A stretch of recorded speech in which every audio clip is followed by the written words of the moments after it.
Yo. My guy Jay elevating the build. What up, fam?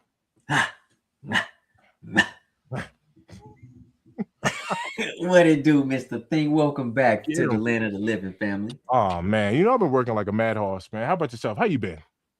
Hey, man, listen. You know what? Listen, I tell everybody this all the time, man. I'm able to stand up on 2 feet. That's a hell of a start of the day.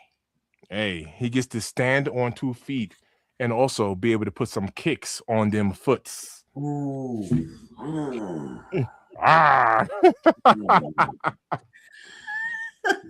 That's what's up, brother. That's what's up. What? Let's start right here. What is the temps looking like in Florida right now?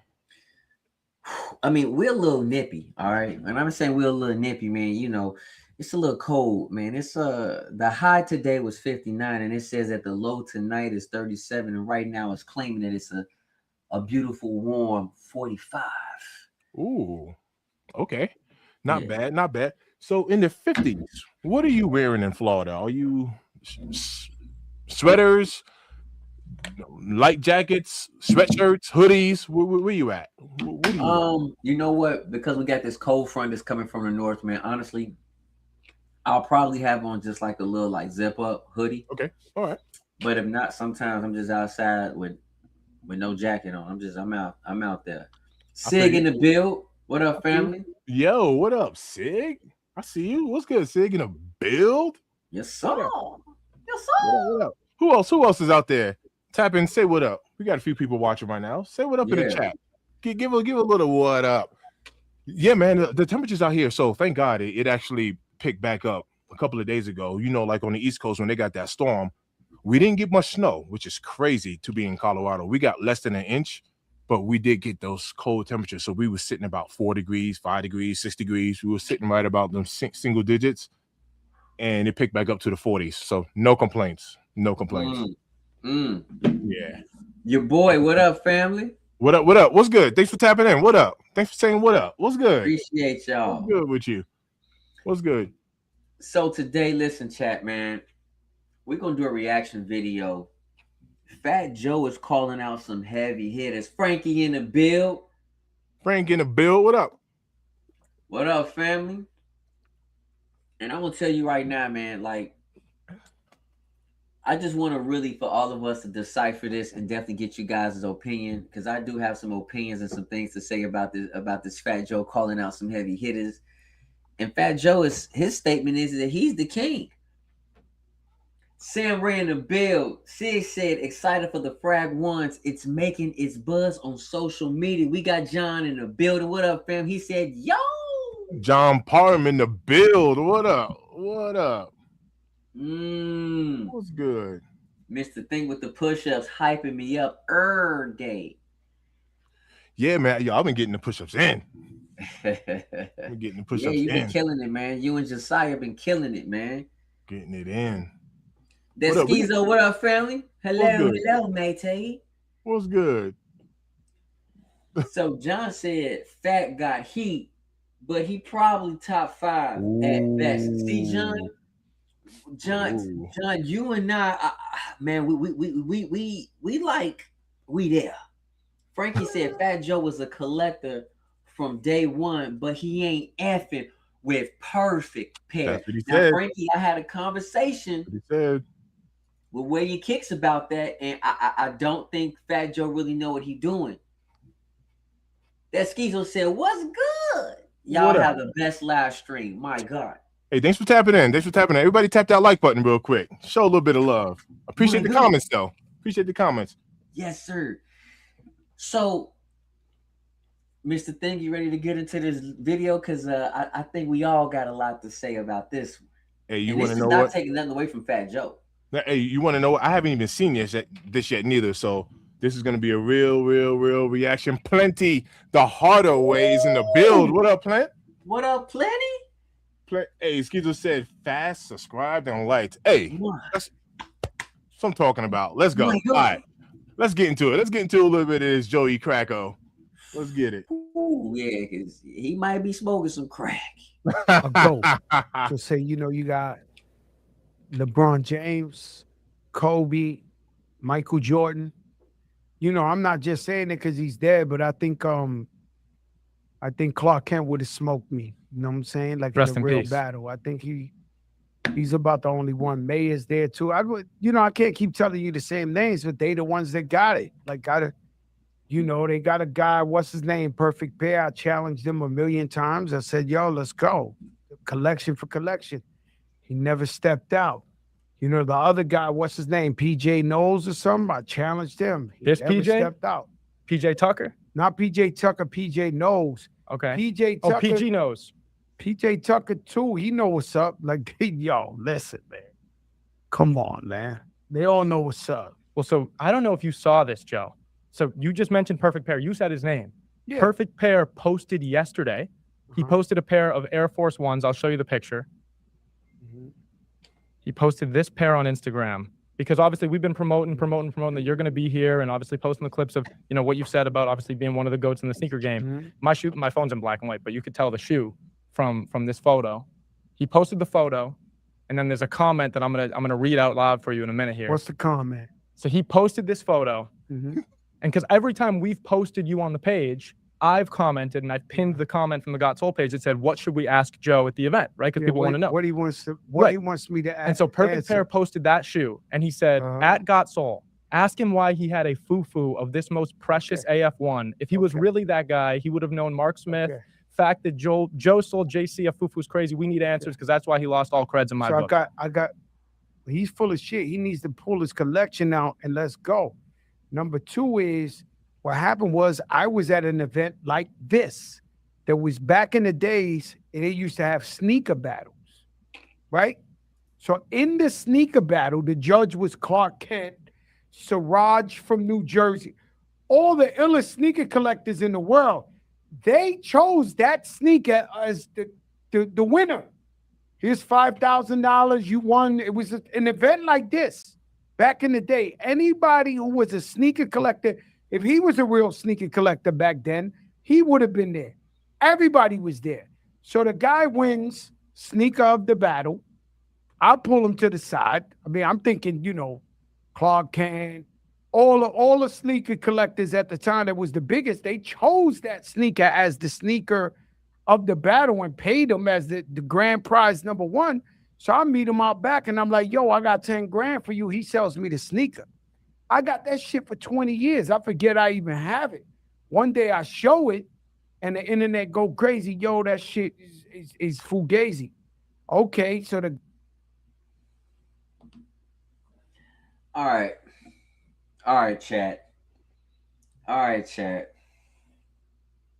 So Edward says, "Hi, Joe." So, Mr. Think in the chat, I got a question for y'all. If you are a sneaker king and you are a sneaker enthusiast, I'm not never said I'm a sneaker king, but Fat Joe said he is the king. He is the GOAT. If you a GOAT, how didn't you know a pair was fake? That part. So, chat, I need to know y'all thoughts on that because, like, we know Fat Joe got a collection, right? But what I will say is that I noticed this. Well, you know, Clark Kent, such and such was the judges, so, you know, I offered them 10K. So you put the judge's fault for you not doing your due diligence as the sneaker GOAT. You didn't know they were fake, bro? Exactly. Kind of putting the destiny in other people's hands. Trying to write it off. See? And then Frankie said 10K for a fake is crazy. Hey, I'm trying to tell you. You see, and plenty had me laughing. He looked like, right? Sam Ray said, man, his collection is whack. He's got some good stuff, sneakers that are dope, but ones even I wouldn't want in my collection. Mr. Think? Nah, Joe got a tough collection, right? But there might be I don't know. Before I want to watch, I haven't seen this before, so I want to finish watching this before I kind of say what's on my mind right now.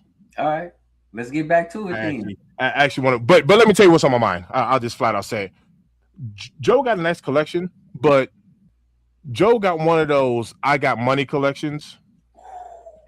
If that makes sense, I don't know, how deep, into the whole sneaker knowledge and everything that he's into it.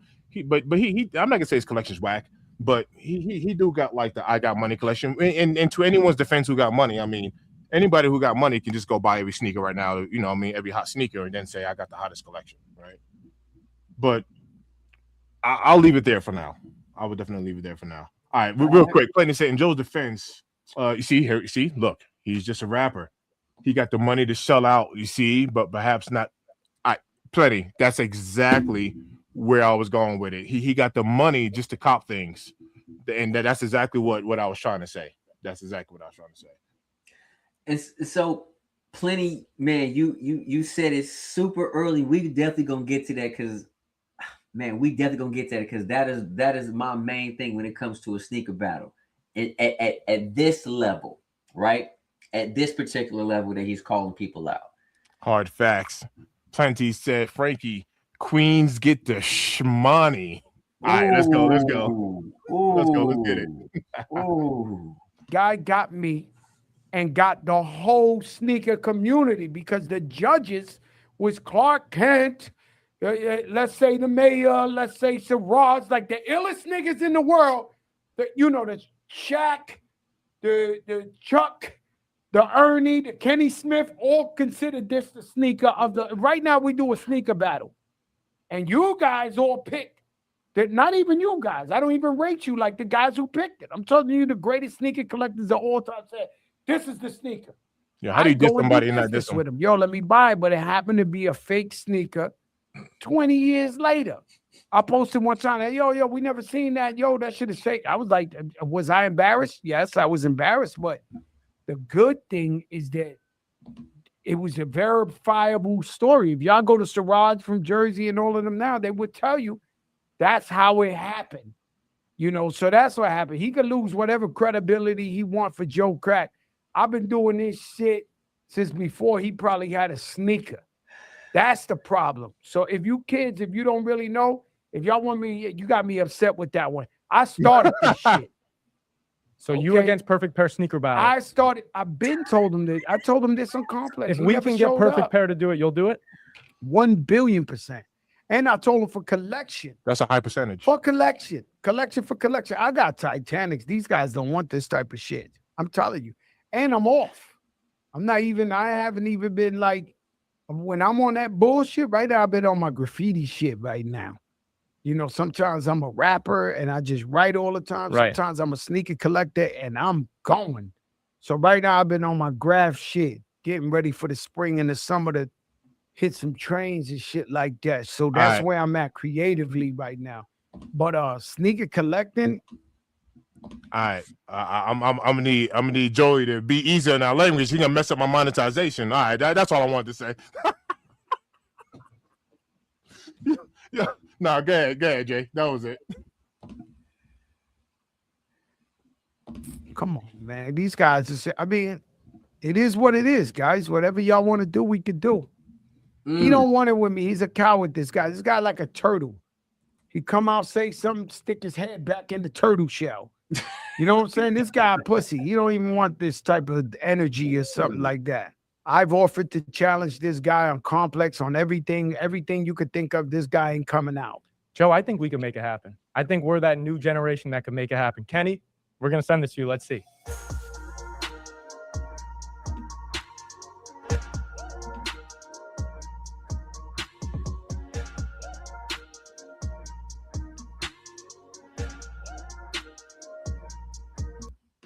Yeah, we beat Drake shit. We beat everybody shit. We sold out in 3 minutes worldwide. Dubai ain't even into sneaker collecting. They had a cheese line out the fucking mall. Like, we sold that bitch out in 10 seconds, bro. I don't know who these people think they are. You know what we call these guys like Perfect Pair? We call them the dirty section. I know he got money, but he's in the dirty section. He's at AM radio. Good morning, Vietnam. Mornings with Bob Witherspoon. Like that motherfucker AM radio, Chris. They're in the dirty section. They trying to get lit. We mentioned them. Hey, congratulations, you lit. To licking the Olympic sevens, to turning down $100,000 for one pair of his own shoes.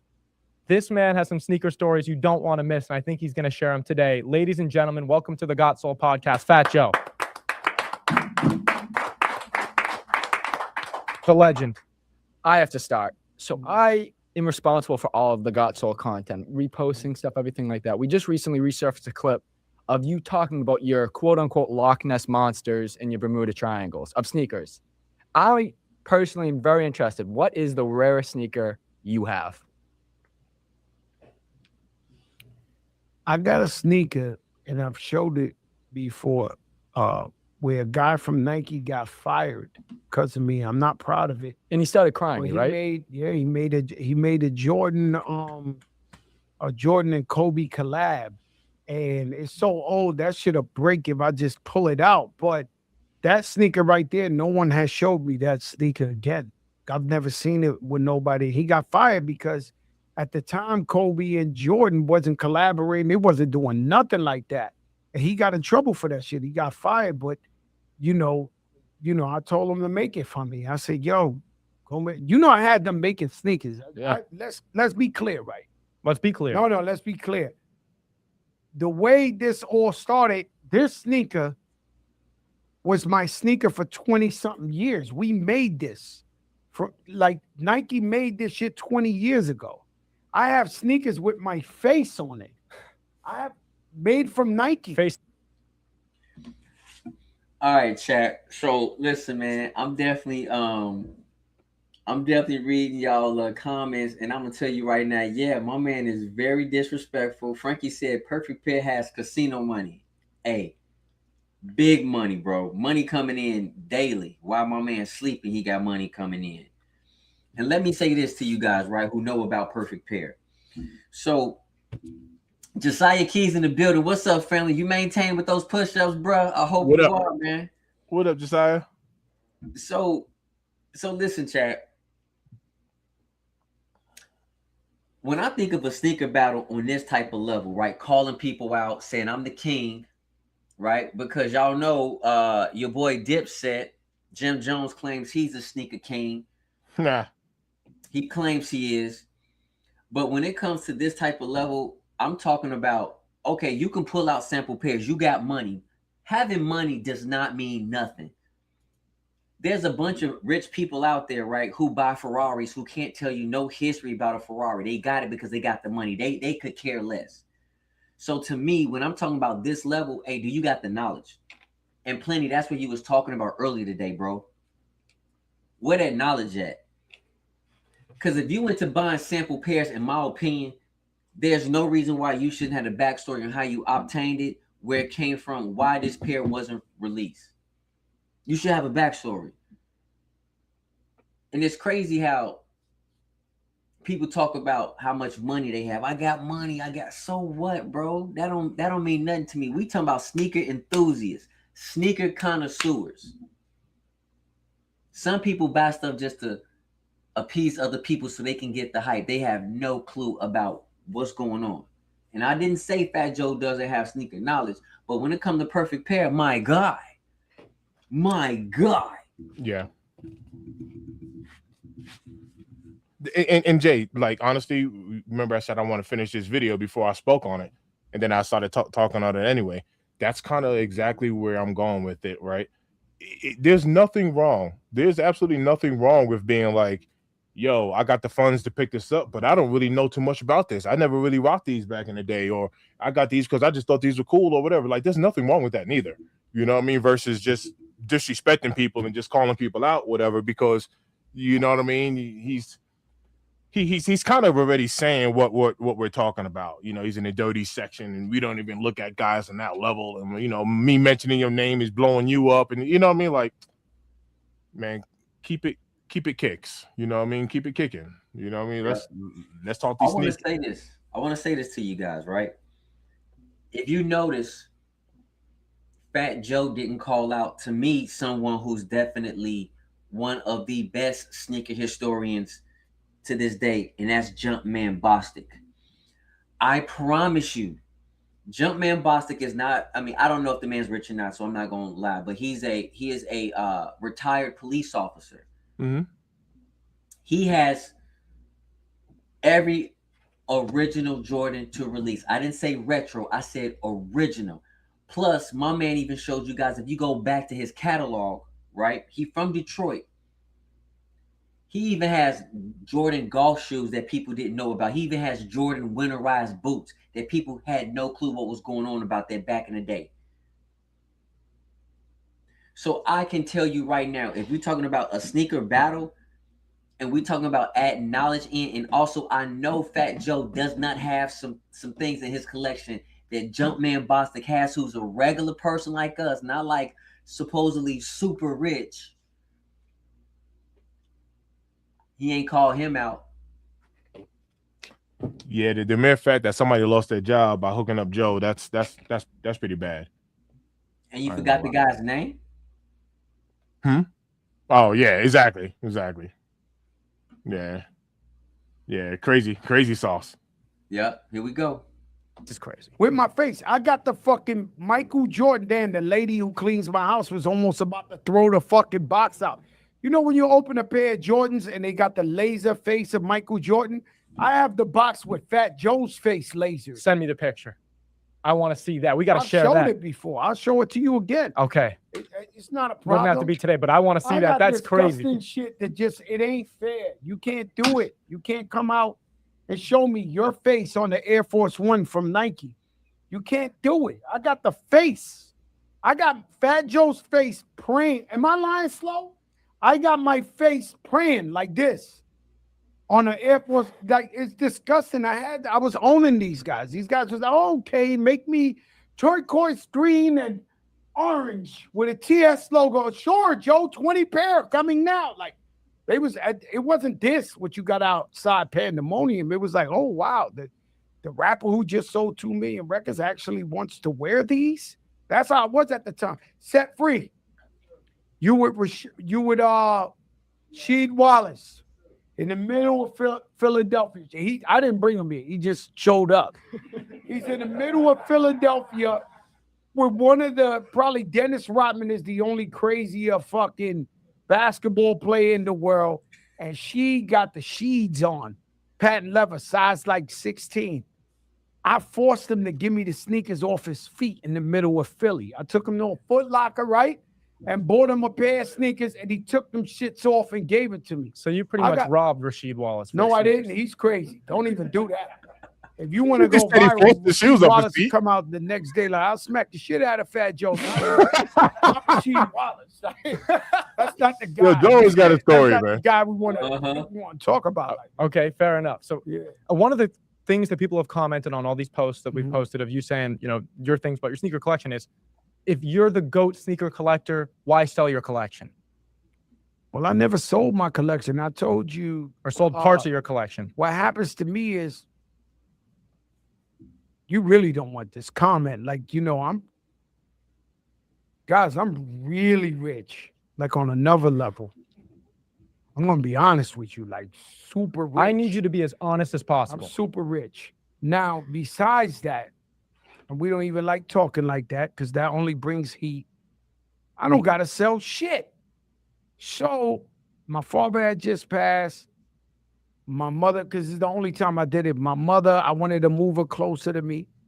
House on the fucking golf course, this, that. Super rich. And I sold maybe 8 pair of sneakers that bought her the whole house. Just 8 pairs for one house. 8 pair of sneakers that bought the whole fucking house. Like, so I was just like, you know what? Instead of me pulling out $1 million something, let me just buy with some sneakers. And to tell you the truth, y'all got me talking major shit. Like, I'm kind of like tired of collecting and doing this. And I've been doing this for 20-some years. Somebody like you, your age, has to be the new king. Not Perfect Pair, Mayor, Fat Joe. It got to be some new school kids to go crazy. You know what I'm saying? It's like, what you want me to keep gatekeeping and keep like this shit is over already. I'm on the Mount Rushmore. Let me go. Like, Okay. I done did this shit till I'm dizzy. Wait, you mentioned Mount Rushmore. What is your Mount Rushmore? Oh no, I'm on the Mount Rushmore. So what is the Mount Rushmore of the sneaker Mount collectors? Rushmore is when you got the whole fucking planet no, Earth who- licking their sneaker because you licked it. Who is it? Who's the Mount Rushmore of sneaker collectors? Same niggas. I don't want to Four. lie to you. 4. Same niggas. It's Clark Kent. It's Mayor. It's Clark Kent. It's Mayor. It's Fat Joe. And you know what? It's a little white boy. What's his name? MC. You know the white boy? MC. No, he got some shit. What's the white boy? He be in Dubai. I see him all the time. I was begging him to sell me one of these Kanye samples, and he's obviously the younger kid. He's yeah, like a he's kid, right? obviously filthy rich. He wouldn't. I'm like, So different level, you think? 150. Nah, he's dead. Nah, he's on the Mount Rushmore. The kid I'm talking about. Is it fresh? Fat Joe Fresh is Kicks one of or the something? best negotiators you ever seen in your life. I was begging this kid to sell me this one pair. He got this Kanye sample, and I was begging him, and then I realized, I said, this guy, his parents or him, he must be wealthy, because this guy was not going for the nothing. That was up like 100,000, 150,000. Yo, I need him bad. This, that. He's like, Fat Joe, I feel disrespectful because you're such a legend and all that, but I'm not selling you my sneaker. I was like, yo, that kid is on there. I put him on the Mount So those Rushmore. 4. Yeah, you know the beat. What's the nigga perfect? They got regular shit. Okay. They ain't got glaciers of ice, Mount Rushmores. Shit, they got shit that everybody can get. They don't if have you any got Loch Ness money. monsters. They don't got shit that you did. You know, you sunk my battleship. They got. Joe, is it true? I got a sample of a sample of a sample of a sample of a sample. The way this works is somebody comes up, Nigel Sylvester, sneaker of the year who just left. Before he put out that red shit, he did that in like 6 colors for sure. Different stitching, different this, different that. I got the first one. They said, nah, scrap it. They might have fucked up and put N-I-K and forgot the E. Oh, I got him. Loch Ness monster. Nah, disgusting shit with the shit the other way. You know, they messed up and put the, you know, Travis Scott, where they messed the check up, the defective, you know, is a defect. Right. So And when I pull them out, you be like, like you want to die, commit suicide. These guys, man. people want to kill themselves when you take the shoe out. It's that crazy. Yes. What's wrong with this guy? Completely. If you're into sneaker collecting, yes. Okay. Do other people got shit? Shout out Big Boy Chang. Big Boy Chang could be up there too. Big Boy Chang is a big sneaker collector. Matter of fact, I want to wear them. I call them the Big Boy Changs, but they the Mongolian, the green. The Manila 4s. He got like 100 He got- pair of them yeah. shits. He made them shit. He owns the market on those Yo, for sure. I was looking for him in the house. You know, by the way, I got like 3 closets bigger than this room. I'm not exaggerating. Did you ever consider buying a house No, they for want to throw sneakers? me out of there. Like my wife want to throw me out the house because of sneakers. PJ said he bought a sneaker house. You never considered believe that? I believe that. You got to. Mayor got a sneaker house. But no, you wouldn't get one. house. Well, you wouldn't get a house for sneakers. I like to wake up and sometimes I talk to my sneakers. What do you say to him? Yo, come on. I talk to mine. You know how people talk to their flowers and shit like that? Right. You know, my favorite artist of all time was Luther Vandross. Check this one out, Chris, set free. Patti LaBelle told me, you go to Luther's house in Connecticut, it's an estate. Where you talk to him, it's not the living room, not this. He had the biggest closet and he had chairs and TV in there, and he just keep coming out. This is a Schiaparelli $100,000 crystal jacket. And then while you talking to him, have you seen the camouflage boutique? Like they said, that's where he would greet everybody and he would talk to everybody in his fucking closet. I got a similar closet with sneakers where I sit there and I just talk to the sneakers sometimes. Do they talk back? Never talk back. What was that for a sec? All right. All right. I want to say Okay. something real quick. I just want to say something real quick. Talking to your sneakers is crazy, but I can actually explain to you why. We're talking about an inanimate object here. A tree, a plant, grass. These are like living organisms. It's one thing for you to talk to a plant. It's a living organism. But I'm talking about like if you're gonna be talking to your kicks, like if you're gonna be talking to your car, I don't know. That's just a whole nother level of conversation for me. I'm just saying for me, right? I was talking about if there's a plant that you're watering and you like, man, receive this water and this sunlight so you can grow and nourish and be a beautiful plant, provide more oxygen, whatever conversation I don't know you're gonna have with your plant. That's cool. At least it's alive. That's my take on it. I think talking to your sneakers is crazy.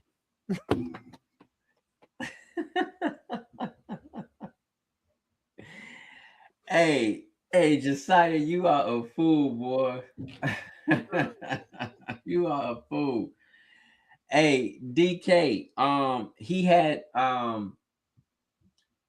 his the terror squad Air Force Ones on the table, and then also it was the Fire Red 4 Air Jordan. Yeah, it looked like a Fire Red 4. It wasn't nothing crazy on there. So I want to say this, man. If we're gonna have a sneaker battle, how many of these shoes that Fat Joe has put on feet? Because if we talking about a sneaker battle knowledge, you know, who got the best collection, whatever. I'm gonna be honest with you, man. PJ Tucker is a hard monster to go up against. I don't know about his sneaker knowledge. All right, I don't know. But even MJ walked up to PJ Tucker and was like, "Where did you get them shoes from?" PJ Tucker has a sample pair of shoes that Jordan even know existed. PJ Tucker got work. And for Fat Joe to claim he'll outshine PJ Tucker, to me is crazy. I mean, I can go to a store and have my face, you know, put on a Air Force One. That doesn't mean nothing to me. I'm not impressed by Air Force One. Just to back up a little bit in the story, Jay, where he said he sold a couple of kicks to buy his mom a $1 million home, right? I don't. Something seems off. I don't know. Something seems off with that story, right? If you only sold how many pairs? He said 7. How many pairs did he say? 7, 8 pairs, something like that. 7 or 8 pairs. If you sell 8 pairs of kicks, let's just go with the higher number. If you sell 8 pair of kicks, that's valued at $1 million. Obviously, it's supposed to be some heat, some fire, something. It should be something rare and like hard to acquire. For you to start your story off talking about I'm really rich, y'all. Like I don't even want to talk about the money, but I'm really rich. But I stole some kicks to buy my mom a house. Fat Joe got money. There's no doubt. I know he got money, but I'm just trying to say, like, to even start off like that, and that's the reason why you sold your kicks. I don't know. But I don't know. But Fat Joe, he be having the craziest stories, though. You know what I mean? So I don't expect nothing less. Yeah, he does. I mean, I can tell you this for sure, right? Mayor definitely got sneaker knowledge, bro. Like he's been on, like you can check out Mayor on YouTube, and you know he got some videos where he talking about like, I mean, knowledge on kicks. He's just not like, oh yeah, I got this, I got that. Perfect pair, y'all already know what the perfect pair is. Y'all sit down and watch him. Many hours, he's going up and down, nothing but kicks, and he can tell you where he got the kicks from, why he got signed. I ain't heard none of that from Fat Joe. I just heard, look what I got. Let me make one more statement because and this isn't a takeaway from Fat Joe, but I did hear Fat Joe said that he's like the perfect negotiator and stuff. I've watched videos of Fat Joe at sneaker events, wherever it's at. Right, he'll look at his shoe he's interested in. How much are these going for? They'll be like $420, and he's like, "I'll give you $300 for them." You know what I mean? And then I think it's really like honestly, I think it's more out of respect for Joe, not for him to think that he's the perfect negotiator. Excuse me. I think it's just more out of respect. Like yo, this is Fat Joe. I'll go ahead and kick you the kick for $300, not because you can afford the 420 or whatever, but it's Joe or whatever. And then Joe even said like, this video alone is gonna get you millions of views. You don't worry about the $120. You'll get famous from me buying a sneaker from you. So it's like that's not negotiation right there, to be honest with you. I mean, like the person knows this, so they kind of cutting you a break. It's not because you're like some master negotiator. You're Fat Joe, right? So the person gave you a discount on the shoe, not because you couldn't afford it, because you out of respect. You're Fat Joe. You're buying a shoe for me. It's cool, whatever. It's all good. You know what I mean? They'll get the clicks and views from it, but I don't think that's just like the perfect negotiator. You know what I mean? It's like Fat Joe can probably, outside of this kid that wouldn't sell him those Yeezys he was talking about. I mean, anybody will probably hook Fat Joe up. Just to be honest with you, right? It's Fat Joe, yeah, but that's more out of respect, not because not because your mouthpiece is just that good. You over here, oh no, I can negotiate and talk the panties off of somebody. It's like, yeah. Money does that, to be honest with you. Yeah. So what's your boy name who was at the at a sneaker event about a year and a half ago? He signed to Rick Ross, Memphis Bleak. No, not Memphis Bleak. Come on, man. He was used to date Nicki Minaj. Y'all know what I'm talking about? Wait, so say that again? He used to date Nicki Minaj. Meek Mills? Meek Mills. There you go. I said Memphis Bleak. Meek Mills, right? Yeah. Y'all remember what happened with Meek Mills? He told the guy, man, you ain't cut me a deal. I could have shotted you out, you know, and boom, boom, boom. I could have come back and bought more from you. Could have. These guys are so-called multi-millionaires worth $50 million, $20 million, $200 million. Why am I giving you $125 break on, you know, on something where this is something easily affordable to you? Why? Because again, Mr. Thing just said it, because of their status. Because they're giving things to them because of their status. Smart on their end, but trash if you really think about it. Right. I mean, there's other things behind it. All right, so Social said you have to remember Fat Joe, when hip hop was at its highest, Fat Joe was real culture. So when he had kicks and sold them, it was different era before these cell phones. Probably before you all had these cell phones. Yeah, I mean, you know, within the hip hop scene, ain't nobody taking nothing away from Joe. Not to mention, I'm a New Yorker, man. I mean, I used to hang out with Fat Joe, right? So ain't nobody taking nothing away from Joe, you know, when it comes to culture and like hip hop, like flat out. I ain't taking nothing away from him. Even though people do say he stole Pun's rhyme book, but anyway, ain't nobody taking nothing away from him. Yeah, listen. Social, we know Fat Joe got a hell of a collection, bro. We ain't taking nothing away from him, but I'm just saying, I would love to see this sneaker battle happen. Not only would I like to see it happen, like, let's talk about the history of these kicks. Let's talk about how did you get the kicks, right? Like, there has to be something else, you know, towards this, because it's kind of like, okay, look what I have. Yay. I mean, that don't mean nothing, bro. Look what I have. PJ Tucker, if you want to talk about someone who like wear your kicks, my God, wear your kicks 26. PJ Tucker put everything on feet, and we know Mayor put everything on feet. I can't say that for Fat Joe. I just don't know, but I can definitely say for those two, they put everything on feet, and we know Jumpman Bostic wear everything. Hard facts. Rear kicks in the build. What up, Lou? Lou tapped in. We can't hear you. You're muted, by the way. Maybe he's setting up his channel because he's not streaming yet. He might be. We'll kick it back. I bet. You ready? Yes, sir. They told me sell 8 pair for your mom's house. That way you ain't gotta go in the motherfucking rainy day account. And shout out PJ Tucker.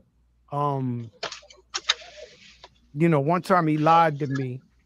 He said he was gonna give me some sneakers in front of Jay-Z. PJ's a real one.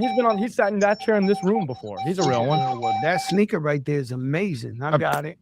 100%.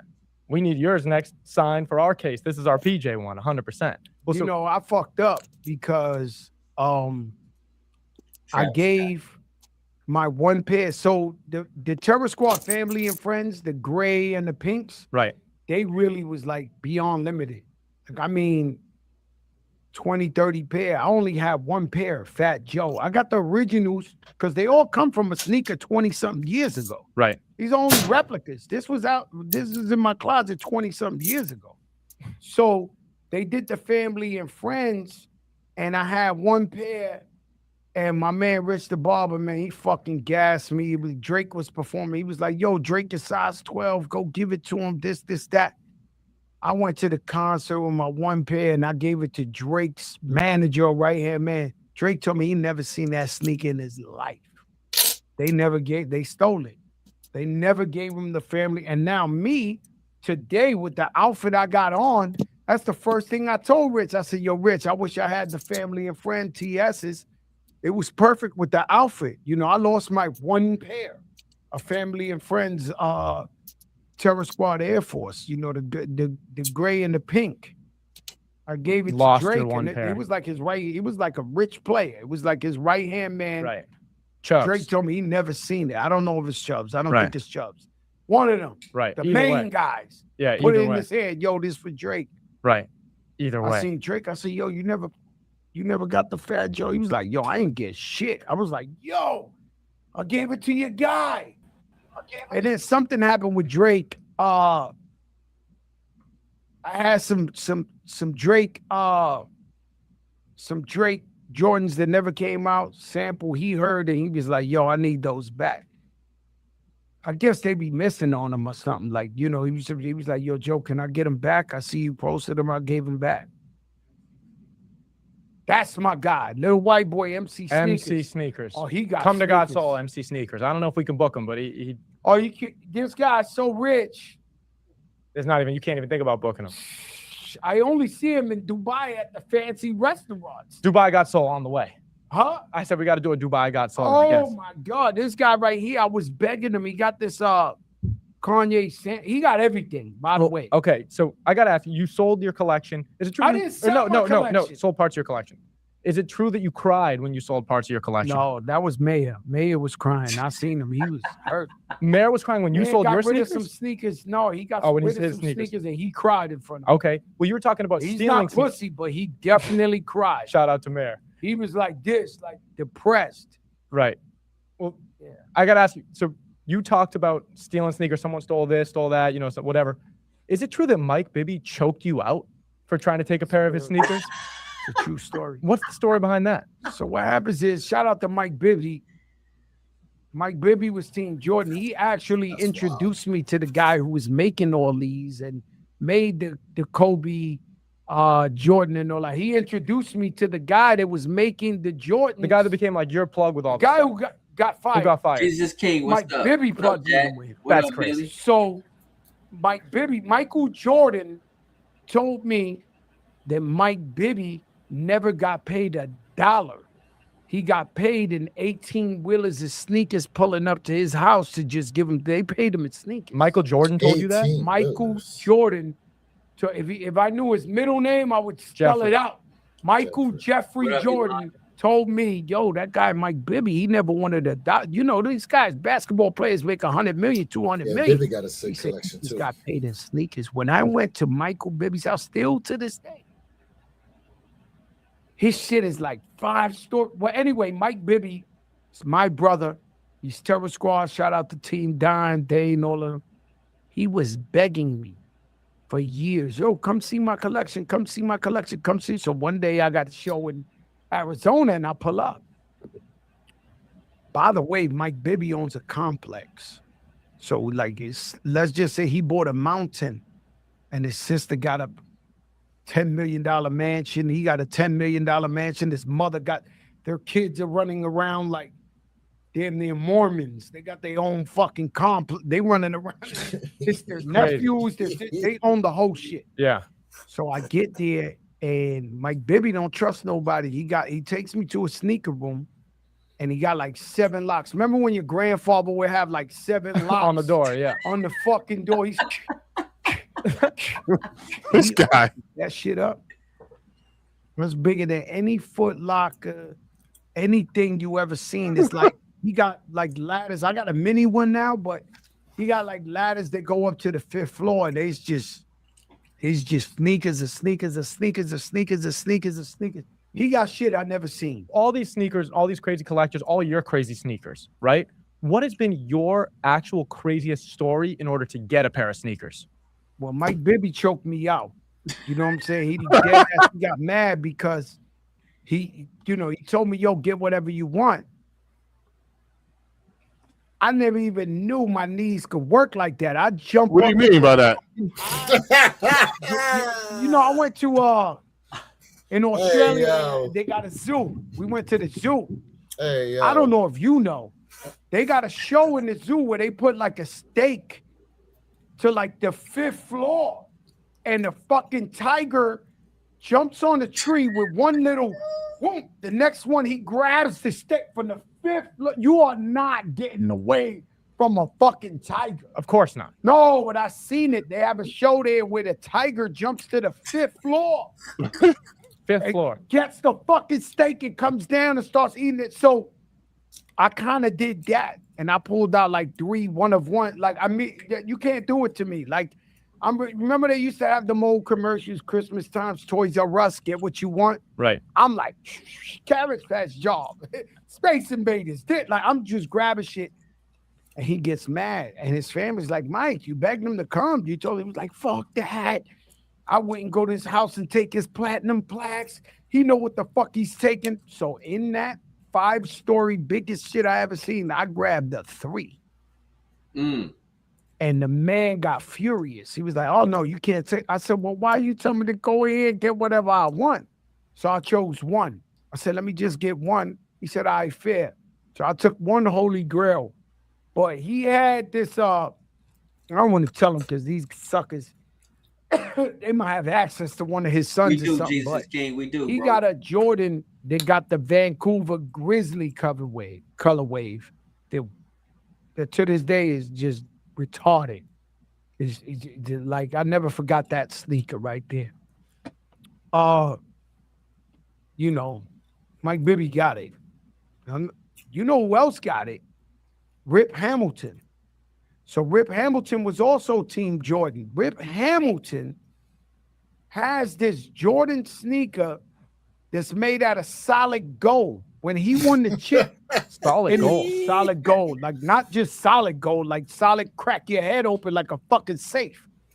I got a safe in my house. It took 10 dudes to carry this shit up. Like you not getting out of my house with the safe. It literally took 10 human beings to, that's part of this shit. Cops is coming before you get that safe out of there. That shit is like 10 human beings have to bring the safe up. Rip Hamilton got some. He got a case. The owner of Detroit Pistons gave it to him when they want the back-to-back chips set with Ben Wallace and all that. I never seen no shit. He never let me take a picture, nothing. Right. I was like, yo, let me get him. He was like, no. And I think I was doing something. I was like, yo, Rip, you think I have 10 security? He was like, that shit ain't leaving the crib for nothing. I was like, yo, because that would like blow anybody's mind. Right. That's like whatever he did, like whoever the owner is, he's a super billionaire because it looked like wearable. But it's not no bullshit. It's not like, this shit is crystal clear, 3D, like solid gold. Wow. Someone else we want to know sneaker-wise, someone you have a good relationship with, DJ Khaled. You guys ever get into a fight over sneakers? Khaled's full of shit. Okay. And so Khaled's full of shit. And so he goes one day and I needed the black, what is that? The Carhartt, the black M&Ms? Yes. Yeah. He might have had 10 pair. And for some reason I couldn't find my size. And I'm trying to buy them for 30,000, whatever this shit. And I walk in Khaled's closet and he's 11 and a half. I'm 12. That man tried to fight me one-on-one. I was like, yo, I said, yo, Khaled, I'm about to buy these for 30,000. He was like, yo, I ain't giving you shit. I said, yo, Khaled. He was like, hell nah, we was about to fight. But he got 4 or 5 pair. I'm like, yo, he was you like, want just one? Nah, he refused. I would have got him. I got him, but. Is it true that he makes you lick the bottom of the sneakers? Yeah. When he puts out that's That's your staple. No, that's one of the most iconic Olympic moments in sevens. sneaker history. Let's not Did you retire from let's licking not the bottom? undermine. I want to. You should ask Perfect Bear. Has he ever licked the bottom of his sneaker? You don't Let think me he know has? if you thought you lost respect. I bet you that nigga licked the bottom of his sneaker.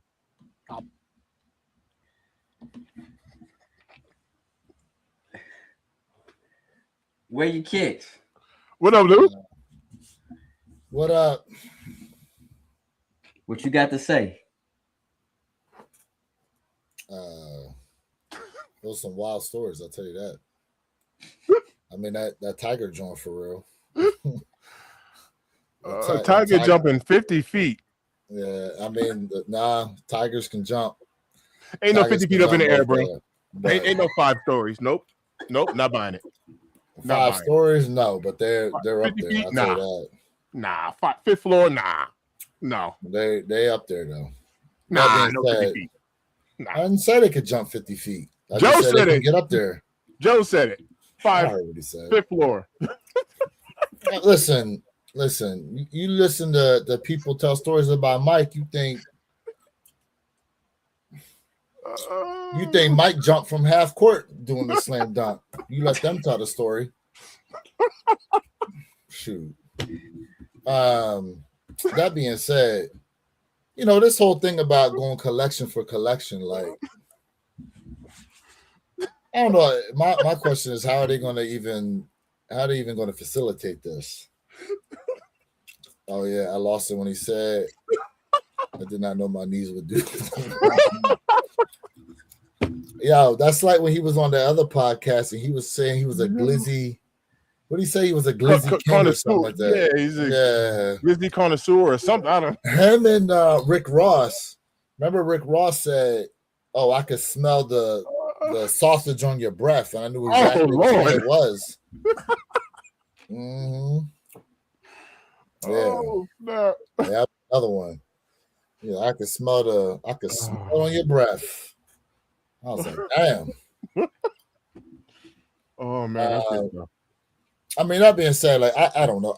I wonder how they're even going to be able to facilitate a sneaker battle with these guys, because for one, like he was talking about that Memphis Grizzly Jordan 3. I ain't never seen that joint before in my life.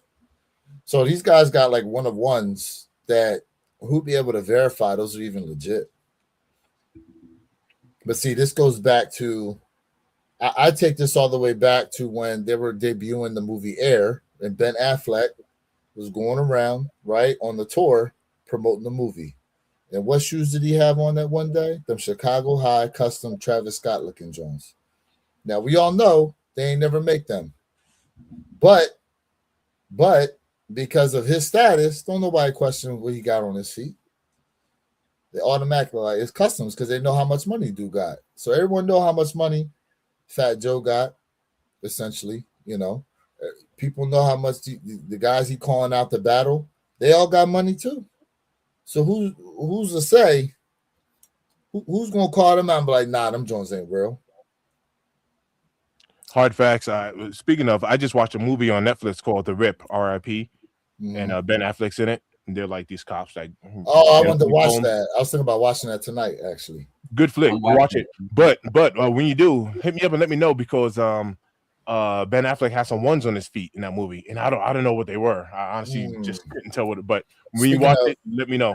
Speaking of ones, what they doing with the mids, bro? They trying to go. Jordan Brand trying to go hard now with some mids. I saw that. I saw that. Infrared joints. They got some infrareds out now. They got them LA to Chicago joints. Chicago, yep. I'm like, damn. I saw that. They trying to boost them up. But regardless. So what's interesting is I was talking to Jay about this earlier, right? Jay, I think I'm getting some feedback from you. Yeah, why you don't like getting feedback? I don't know. I can just hear myself. And I got headphones on. Anyways, that being said, so like no one can pull out a pair of infrared 6s now because they're about to be a GR. But prior to this year in 2026 and them actually creating them as a GR, that was a that was, I guess, technically like one of them unicorn shoes because it was a sample that never got released to the public. You know, and now they're being released to the public. So, you know, obviously that's not a shoe they could actually pull out and be like, oh, I got these. I mean, I guess you could say, yeah, maybe I got one of the originals. But I'm just wondering, like, if Mike Bibby's got that Vancouver joint, right? Where'd that even come from?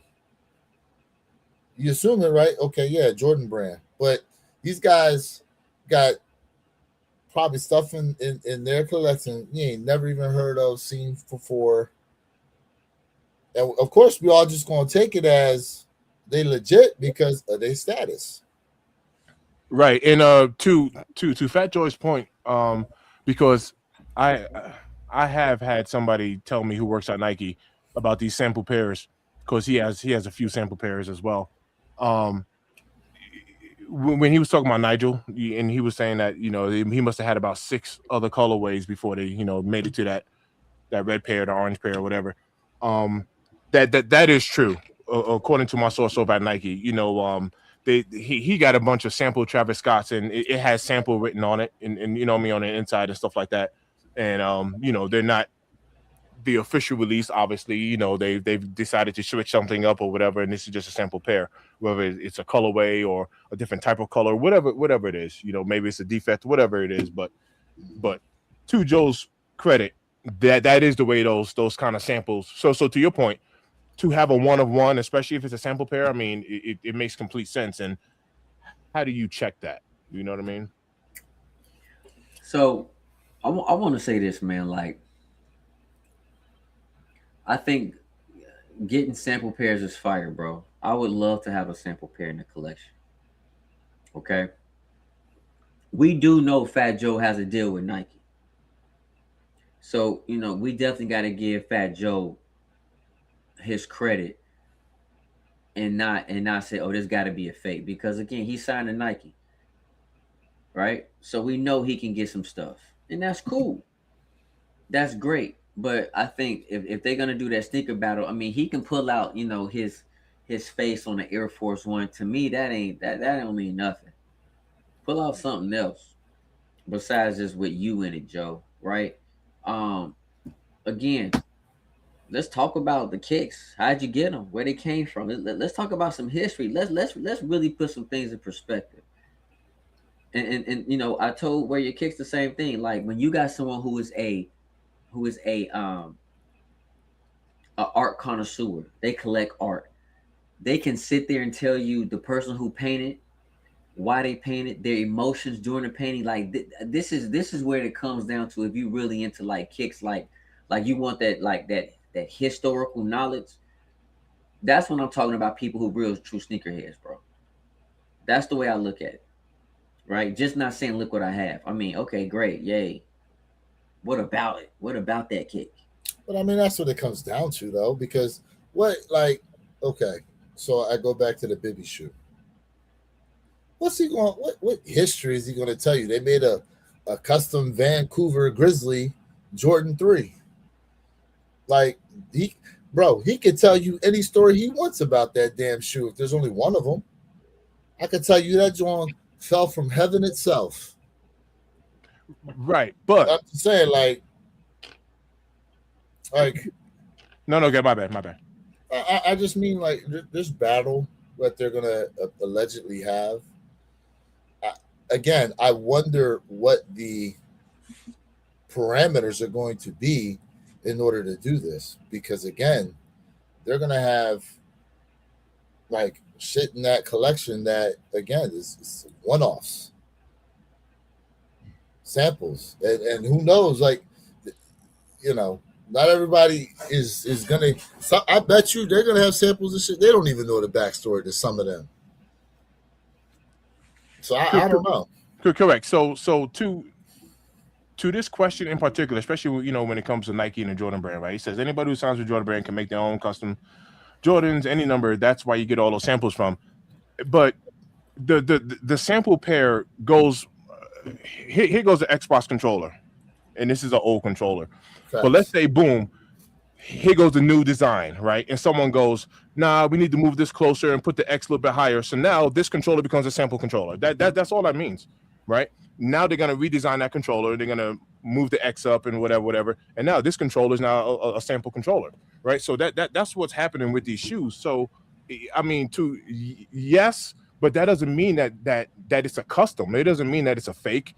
It's not the green light go. And like I said, according to the person I know who works at Nike, he says that's exactly how it happens. Like, you know, the designers are coming with ideas. It's like making an article of clothing. It's a real shirt, right? It's and it's not the green light go project. So now that shirt is a sample of the next version, you know, of what's going to get approved or whatever. So it's an unapproved version or prototype. Let's call it a prototype. But it doesn't mean that it's fake though. Just to be honest with you, 100%. Like I guess from my perspective, it's just kind of what could they even show that's just kind of like,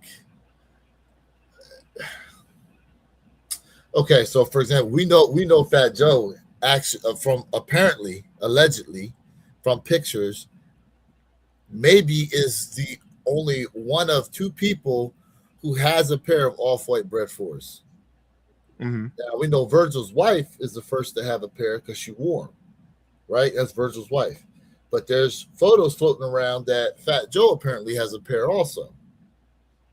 Now, how did he come into, you know, possession of them joints? Because why is he only the top person with all the people that have association? How is he the only one with a pair? I feel like, and I'm saying this because I don't recall any real association he had to Virgil. There's other people out here that were a lot closer to Virgil Abloh than Fat Joe was, from my understanding. So his wife gifted him a pair for some reason? Like, it could be anything. He could have had a single pair. I don't know. You know, when you got to deal with Nike, you got inside looks for certain things. You know people. So who knows? Fakes made in the same factory as the real ones. Sometimes some of them are. Okay. And so I'm kind of glad he brought this up because so I don't know if you guys understand this, but Nike had that theft of data, 1.4 terabytes, right? Mm-hmm. And the thing that they stole, it wasn't necessarily like people's login and payment information. They actually stole like future concepts, current concepts, future data. Concepts, builds, right? They stole what is it? Some of the trademarks that they've submitted for and stuff like that. So allegedly, Nike didn't have any trademarks on jewelry, and now they're submitting trademarks to actually put the swoosh and other Nike branded stuff on jewelry because apparently they didn't have it before. Mm-hmm. You know, like they've got all types of stuff going on. But one of the things they talked about is now that these design builds are basically being held at ransom because apparently the group that stole all this stuff from Nike said that they were going to have till like January 24th, which was like 4 days ago, to pay them an undisclosed amount of money in order to get this information back and have it not leak out to other parties. Now, I'm going to tell you this. They can say to Nike whatever they want. I guarantee you that information already got let go to somebody. Somebody paid for some of that info already, and it's already out there. So now this verification stuff, when it comes to making fake shoes, like they was already getting better making fake shoes to begin with. And if what got stolen that allegedly they said was stolen, it could get even better. But then they'd be killing their own market. To me, they'd be killing their own market. Which is crazy to think about because the only way honestly to combat that, especially if it's true, and here goes the scary part, if you scrapped it all, if you was like, all right, we need to come up with something else. because the fakes will be going rampant with it because you wouldn't be. Yeah. They'll have that's like having your playbook. It is having your playbook. And what's crazy though is what do a lot of people say? Sometimes the fakes have better QC than the legit pairs. Absolutely. Sometimes. Absolutely. So to answer that question, Jay, this question right here, when you said sometimes, go ahead and elaborate on what you know about this. So there's some information that came out where a gentleman said that Nike, he gave a time frame. Nike will work from the factory from this time to this time. And then once the factory closed, about an hour later, everybody's gone. They would pay the factory manager $100,000 a year to turn the machines back on, and those people would come in and start creating the same exact shoes in the same exact factory. And then an hour before, 2 hours before, the factory workers come in, they shut everything down, and then everything would be right back up and running like how it used to. So that's how some of those fakes are made. Some of them are made in that actual same factory. Other ones are not. This is why sometimes you have really, really amazing, hard to tell fakes, and then that's why you got some really bad ones where it's just clear as day. You can tell it ain't the real deal. So thanks for sharing that because I have heard similar things to that, Jay, in conjunction with, like, I'm just using this just to use easy numbers, obviously, just for easy numbers. But let's just say Nike has authorized a factory to make 50,000 pairs, right? Mm-hmm. And this factory makes 50,700 or nine or let's just go with 51,000. So for QC issues, so that they got a spare 1,000 shoes they can kind of pick from and say, all right, boom, these 50,000 are authorized. These look good. Let's go ahead and ship them off. Now this factory's left with 1,000 pairs left over. What happens with this shoe? It's supposed to get deconstructed, right? But now you have 1,000 pairs that's legit. They're real. They're all made in that factory. It just didn't make the cut. So, manufacturer terms, right? There's a term out there. It's called like Six Sigma, to where it's essentially what it's trying to do is cut down on factory defects, right? So that's why you would create, like, there's an actual batch you're supposed to fulfill, but you create more to account for, so many parts per million having defects to them. Now, from a manufacturing standpoint, when it comes to shoes, us as consumers, we assume that, somehow those are destroyed. For example, okay, and Derek, you know this, when stores don't sell certain inventory, right? What are they supposed to do? Throw that joint in the trash? Yeah, they're supposed to just get rid of it. Yeah, and some people will go there and they will pick stuff up out of the trash. Right. There's YouTube videos of people going around because they know the schedule of when some of these stores or whatever will get rid of extra inventory that is past its quote unquote shelf life, right? Or it's inventory that's no longer to be sold and they can't take it anywhere, so they're supposed to destroy it. I know some places they'll take like magazines and they're supposed to tear apart of the magazine and put it out in the recycle or something like that. I know back in the day, restaurants they started putting locks on their dumpsters because they would throw out their food and people will go dumpster diving to go obviously eat and then get sick and then try to sue the restaurant. So they're like, you know what I mean? Correct. So they started putting locks on the dumpsters. So to and what up, Kicknology? And so to you finna build. What up, fam? What up, kid? Frankie in there saying this is where unauthorized came from. Correct. The unauthorized pairs that didn't make it through.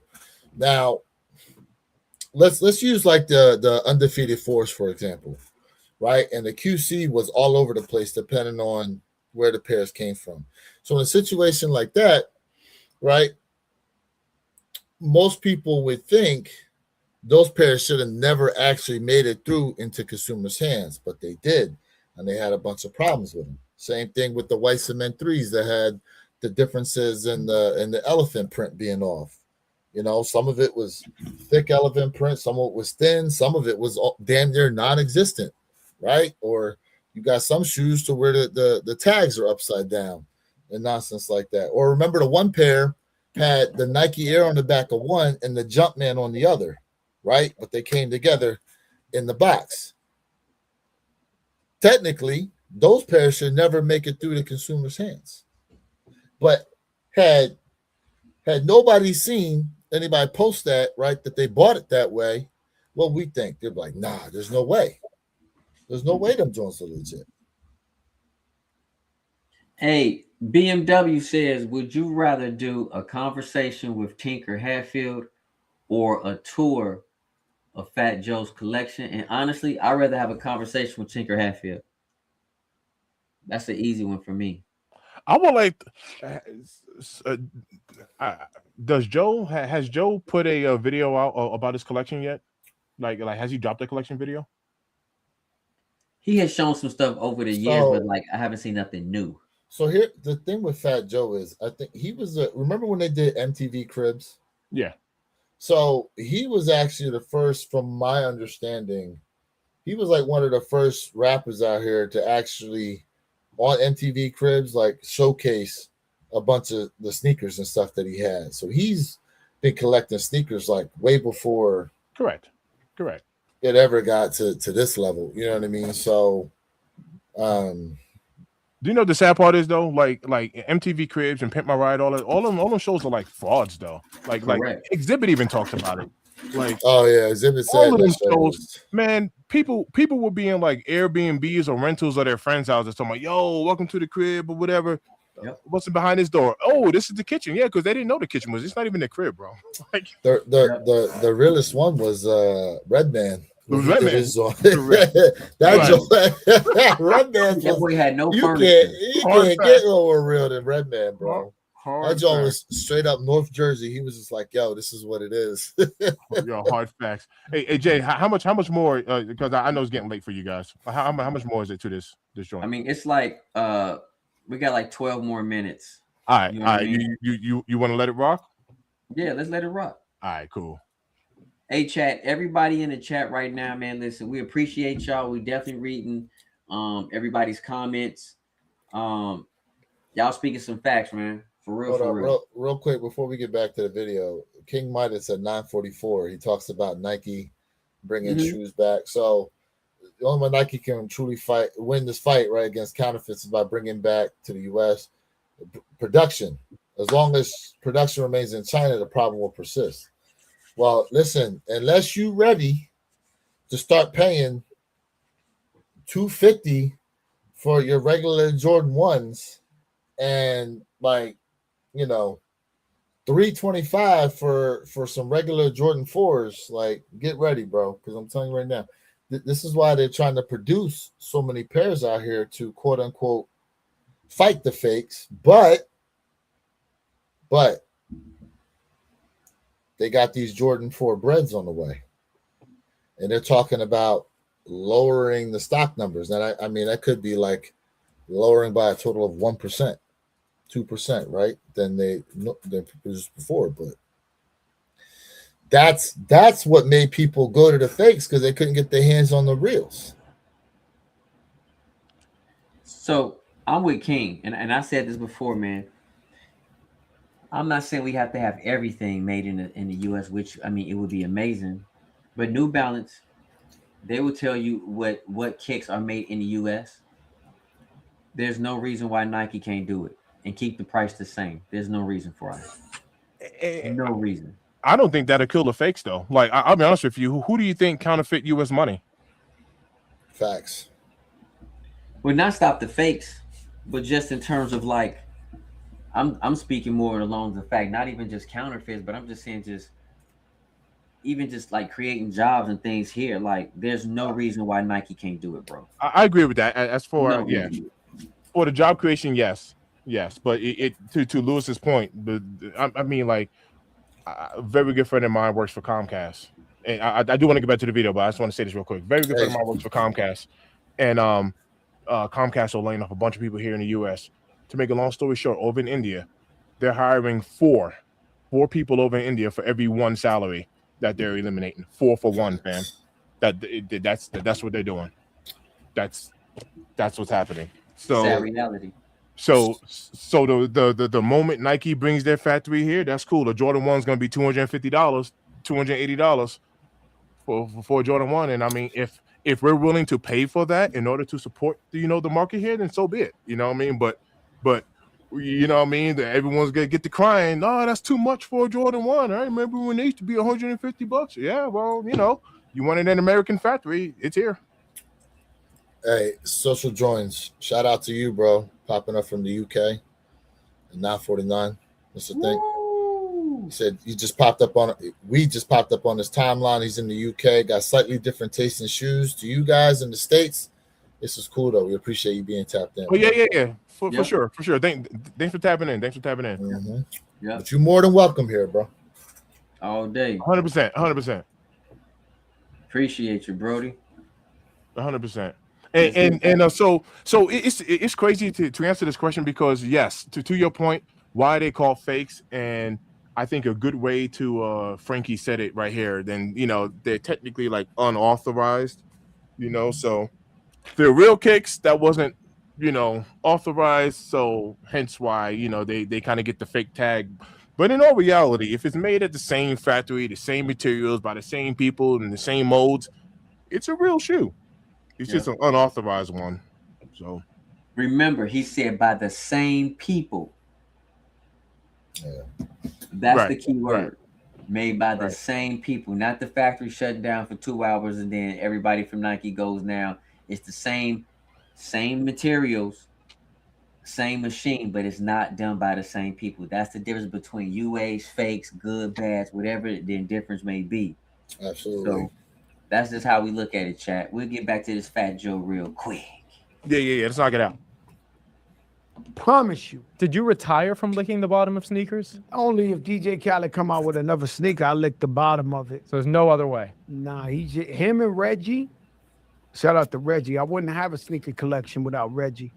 Him and Reggie, every time he come out with a DJ Khaled sneaker, that's the whole. Yeah, I remember one day I said, "Yo, I retired from that." Khaled was like, "Yo, man," I said, "Yo, I need the sample of a sample of a sample of a sample of a sample. I need the one." Right. But he said, "Yeah." Then I licked the sneaker on camera. Everybody has a price, essentially. Yeah, he gave me those. I got them. Speaking of a price, you have your own sneaker store, right? How hard was it to get that Jordan contract? Well, Michael Jordan gave me the contract himself. How did that happen? That's a true slow. My business partner said slow. In my line, 1,000,000%. We built the store, right? The store cost maybe $700,000, $750,000. Nobody in the hood ever seen a store like that. Right. Shit made out of white marble, chandeliers, smell like dick teeth candles in the He middle said of dick. What? He said, pause, bro. I was like, yo, this is my said dick teeth candles. And the man go around and he says, yo, this is nice, this, that. He said, Joe, who gave you permission? Right. I said, permission? Like, permission? I was like, permission? For what? I'm down with Nike. He was like, oh, no, it don't work like that. And I'm going to tell you the whole story. I found out 20 years later. Right. So I'm like, what you mean? I spent like $750,000 building. He was like, yo, Joe, you need to be vetted, this. I'm like, what? So I'm fucked. You know what I'm saying? And I had the nerve to drive the nigga back downtown, right? We drove him back. Like, after he told us there's no way we're going to get the Nike account, we still drove him to Manhattan. He was our friend for years. Right. That same night, there's a Neymar Jr. Welcome to Team Jordan party. And so everybody's in there, Carmelo, Fabulous, everybody was up in there, and Kelly Rowland performed. And out of nowhere, you hear a voice, and it's MJ. He's like, Big Joe. He never calls me Fat Joe. He always calls me Big Joe. He go, Big Joe. And everybody shuts the fuck up. Everybody shuts the fuck up and look, it's Michael Jordan. He got a cigar and some type of whiskey in his hand. He said, your store. Grand opening, I'm there. Your store. I never told him. I never told Reggie. I never told nobody. It just happened. And he was like, your store, grand opening, I'm there. Bro, they ran over so fast. The same guy who told me, he said, I guess you got a store. Oh, I love the space. The basement, big and big. I'm like, yo, this He switched up quick. And then I killed them. And the way I did it was Michael Jordan. So they was like, yo, you think he's coming? I said, you heard the man. He's coming. I said, we got to hire snipers and all type of security. We in the hood. I'm special service. I am selling the story to these Nike guys like you never seen in your life. I said, I need everything exclusive. Everything you never had before. What do you mean? They're going to vote. Give me everything that you ain't sell for 10 years. I need the shit because MJ got to come in there. Right. He got to, I bullshitted these man, that grand opening, that shit was like, yo, am I lying or what? We had shit you ain't seen in 10 years. Like, sneaker collectors came up that day at the store. That shit was nuts. The only person I let go in there, you know how they say you back door or whatever, the only person we let break street date was Clark Kent, and I couldn't say no. The man can't say no. He walked in and started grabbing. He basically robbed you. He walked in and started grabbing like 10, 20 pair from down. Oh, I need these play schools. That dude had a collection. He knew what he wanted. He went up in there, like, all right, bought it up. He's done. We could do. Rest in peace. That's like when I say the story about me and Flight Club. I was the first dude in Flight Club, and I filled up the fucking truck. And everybody was mad online. They was like, yo, that's Fat Joe. We can't. I was like, fuck that. I need this shit.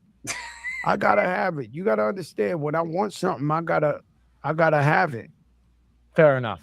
Joe, you've told us some great stories, but now's the real time. We got to bring you inside of our event. But before we do that, I just want to give you your flowers, right? So we got some flowers here for you to give you. And in giving you size 12. No, in giving you your flowers. Do I have a shopping budget or something? Yo, let me tell you something. We did Joe LaPuma. What is that? Shopping? Sneaker shopping. Shout out JLP. They gave us a budget, me and Jada. Shout out to the podcast. If you don't have it, go subscribe. Whatever is Joe and Jada. We on Netflix. We the biggest in the fucking game. Don't play yourself and think you even close to this shit. And I go with Jada, and I don't even want to tell you how much it was. It was a budget for me and him. Man, I took 3/4 of the budget when I threw all my sneakers on there. Of course you did. Yeah, I'm terrible when it comes to sneakers. I'm a piece of shit. Speaking of JLP, one more thing before I want to mention. JLP, you were just on Sneaker of the Year panel. Joe LaPuma. Oh, yeah. Yeah. What's his name? Joe LaPuma. JLP. JLP. JLP. Yeah. Oh, I thought you said Gerald.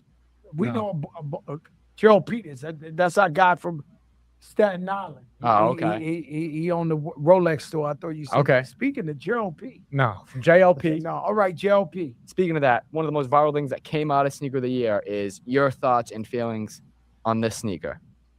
I didn't know it went viral. Oh, yeah, that sneaker was incredible. The problem is I paid, what, 40, 50,000 for a pair, and that shit came out for $199.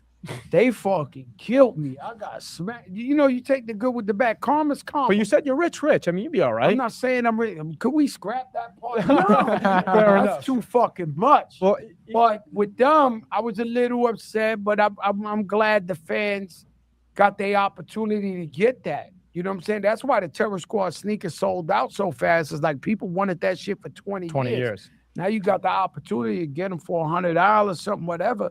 They ran and got that shit. So, you know, shout out to Jordan. Jordan, them talking to me about doing a collab. The sneaker I told them I want to do, they said, absolutely not. I'm like, why? They was like, it's going to sell out in half a second. It's going to be pandemonium in the streets. I can't tell you. Penny, your man Nigel Sylvester might steal the idea. Some people they in a little bit more than me. But the sneaker I told them that I want to flip, they dead ass told me we're scared to put that out. Like if we put that out. So you scared Nike, essentially. 1 billion%. The one time right after the Terror Squad sneaker, they broke a record. Go Google it if you want or whatever the case. Told to me by CEO of Nike. We sold more Air Force Ones than anybody. Jordan came to me and was like, yo, let's do a collabo. And I said, okay, I'm doing this. No, like, we can't handle the crowd. We can't handle, what are you trying to do? This. Yo, I'm for win. We put a podcast 6 months. We got anybody you ever seen in your life. We got the biggest deal at Net. What shoe you think he talking about? You know, I don't know. I'm trying to think what he in his collection likes like that he would try to do a collab on.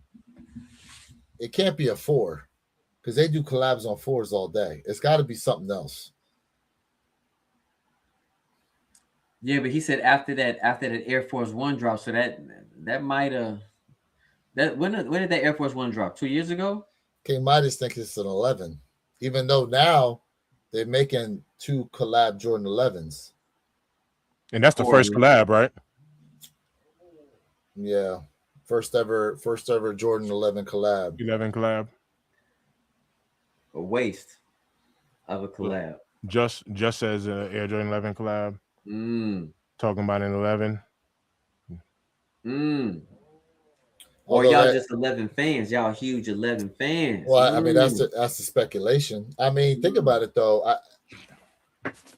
A Fat Joe Jordan 11 or Terror Squad Jordan 11. I mean, the Terror Squad Air Forces did well. I don't know why a Jordan 11 wouldn't do well. But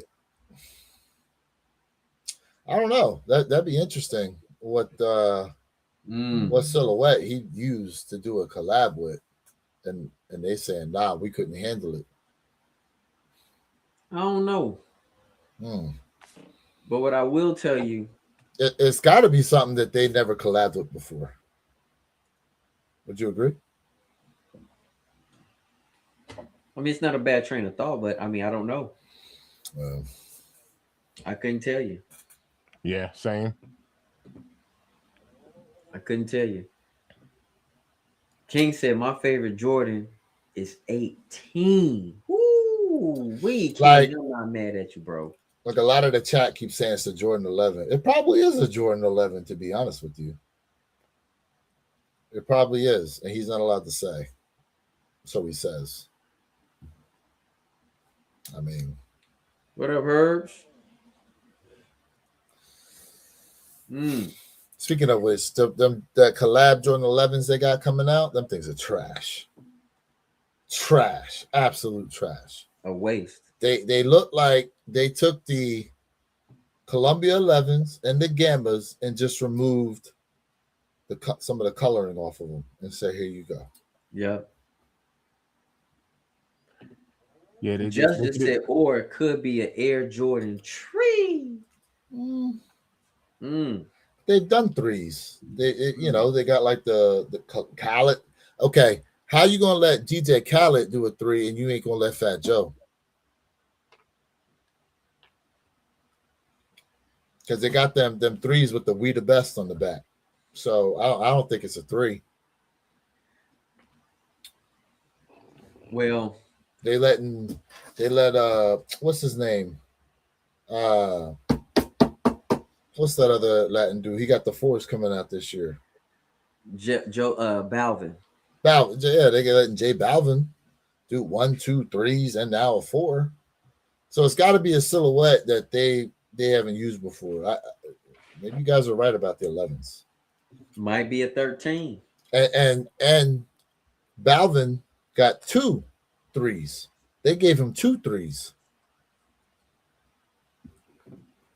Yeah, I don't know. A 13? I mean, hell. I mean, it can't be a 13. They collab with Soulfly on a 13. Could be a 10. Ain't no way it's a 10. Ain't no way it's a 10. Yeah, Nina Chanel did 3s. Could be a 10. 10 would be fire. Hey, listen, y'all. I'm for collabs in different numbers, man. Like as opposed to the same silhouettes. As much as I love 3, 4, 5, 6, and 8s are my top dogs, but I love 10s, bro. I'm that guy who really like 10s. Oh, speaking of which, apparently we got pictures. I put it in our group chat of an up and coming Jordan 7. Terrible. I saw it. That thing is horrible. What are they doing that? It's horrible. Yeah, they're calling it the tennis day. Mr. Think, I'm holding it up right now. Oh, hold up. They're calling these ones the tennis days. But these remind me of the Andre Agassi joints. The like the what are things called with the hot lava colorway. Yeah, it's the lavas. And those did pretty well. So I don't, Nah, I don't that know. 7 is terrible. I kind of like these. These ones is clean. Polo said, I love Cherry Wood 16s. Frankie said, can you show the Ben 8s? Oh, yeah, the Ben 8s. Josiah Keys, my brother, said, I am bike. What up, Josiah? Ben 8s? Yep. The Ben 8. Hey, listen, Frankie, I told everybody the Ben 8s is the best Ben that's dropping in 26. You think it's better than the 3? Yeah. Yep. Give me them Ben 8s. Give me them Ben 8s, y'all. And this is coming from a guy that don't like green. Nope. But I like the Ben 8s. I'm tired of green, but yeah, they're nice, but them right there. Oh yeah. Mm. Oh yeah. The Ben 8s is I like the Ben 8s. That is not the best Ben, in my opinion. But in terms of 2026, that's the best Ben is releasing. You like them over these ones, the 3s that are coming out? The 3s are tough. Nah. The 3s are tough. We're gonna see when we get official images and shit. Yeah. The 3s are tough, man. I ain't gonna lie, them 3s are tough. All right. How many of y'all getting these world best dads? What are they coming out? Father's Day? I mean, it's cool, but I think it's a pass for me. So if your son gets you these, you tell him take them back.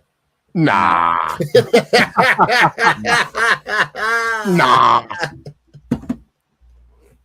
Josiah said, I'm getting those Nike Air Plus Dornbecker 2026, my boy. Nice. For sure. Polo said, and then King said, if I was going to have a collab with Jordan, it would have to be an Air Jordan countdown pack. If they give it to you. If they give it to you. Countdown pack. King, I like where you're going with that, my guy. Good idea. My guy. And what that countdown pack gonna cost us? 400 something. Hey. All right. Last little ones. We're gonna finish up, chat. We appreciate everybody out there rocking with us, even with your ghost watchers, man. Make sure y'all go ahead and get them thumbs ups, man. Appreciate y'all, man. Thanks for tapping in. We still got some people tuned in. We got about 30 people in. All or nothing. All the time. I gotta win. So ended it off. We want to give you your flowers and just say, of course, you've been doing this a long time. 12 something, like let's save a little piece for the ladies. You guys got Listen, we might not have the complex budget. You got the whole complex. You save a little piece for later. Something. Back to the flowers. Joe, you started sneaker collecting literally before I was alive. I'm 26 years old. You've been collecting longer than that, right? And somebody who came up in this game, grew up seeing you do all these videos and say this about sneakers and all that. I saw a lot of people doing similar things in that time, but it's just saying similar things, showing this, showing that.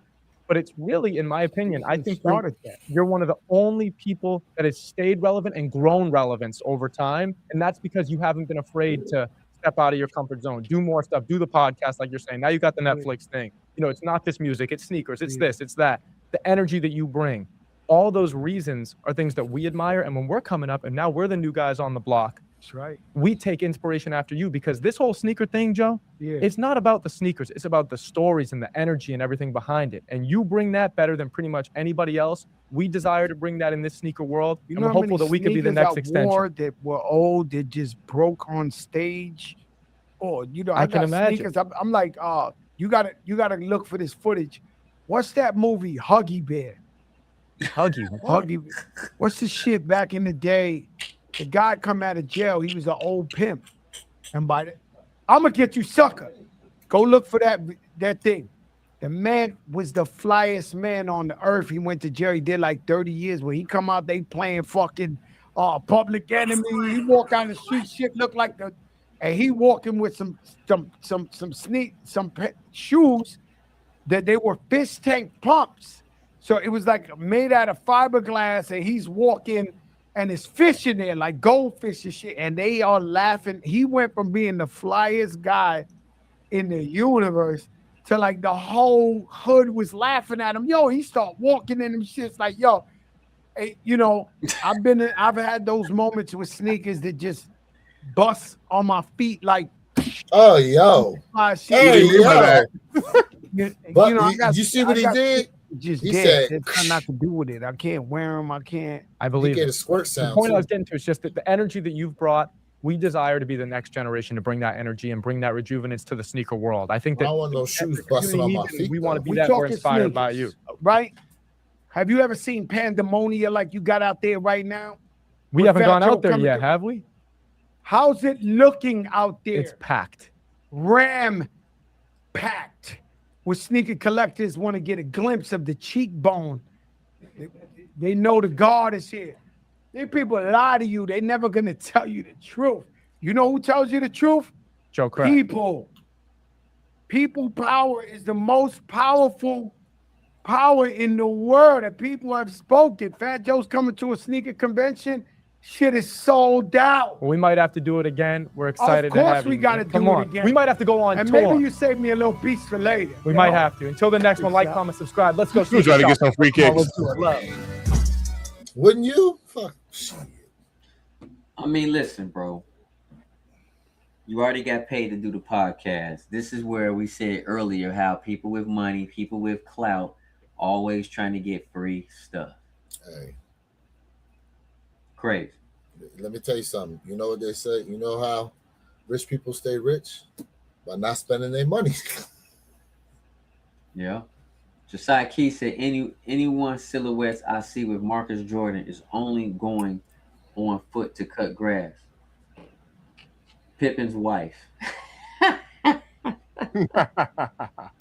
Yo, are they still together?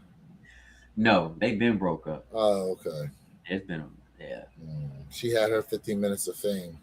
No, Jordan told his son either A, you get rid of her, or B, I kick you out of the inheritance. I guess he still got some love for Scotty. Well, actually, he's the one that got love for Scotty. Scotty gonna be like in MJ. Hey, it's over with now. So, did y'all see the clip from I don't know, LeBron was on some podcast and he was talking about how 82 minutes in modern day NBA is different than 82 minutes in like from the 80s and 90s.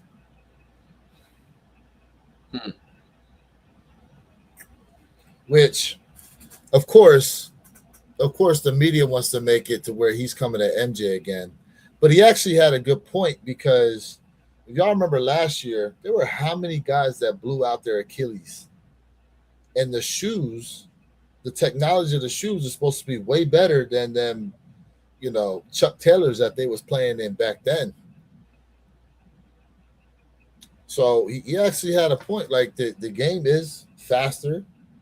These guys jump higher. These guys are quicker. These guys are training way more. Like the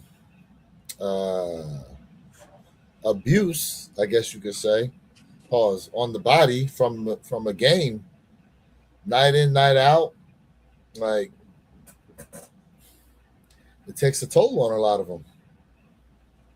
And these soft tissue injuries are starting to increase at a rapid pace.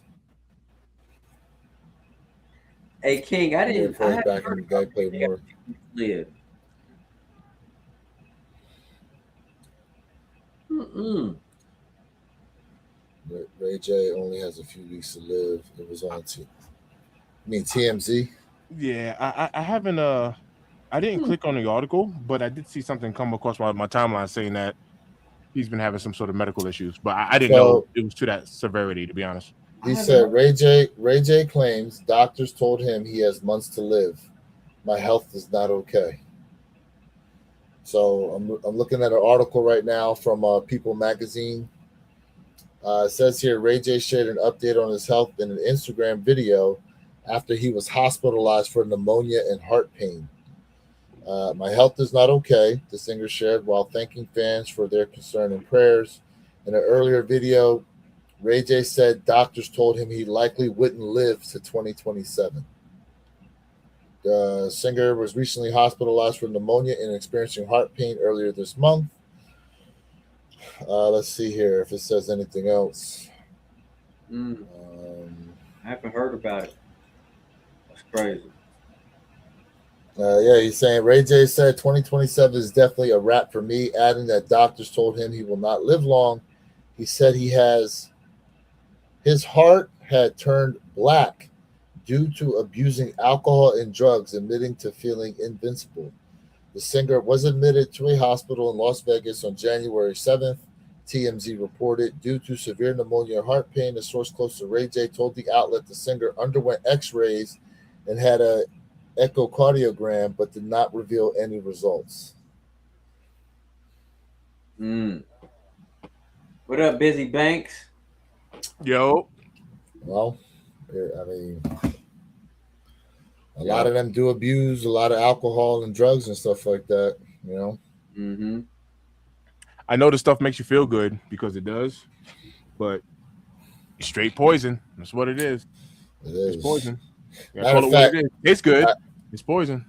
I read an article about a guy who quit his job and moved to Vegas, and he was making 6 figures a year impersonating the guy from The Hangover, the one with the beard. Zach That was Galifianakis. all. Yeah, thank you. And he said he had to quit because he was getting hired to like show up to all these parties on like a day in day out basis, plus like to show up for pictures and all this kind of stuff. And he was making buku freaking money from this, but he said like that lifestyle took a toll on him and he had to quit doing it. Yeah. Mm. Hey, so just preaching, bro.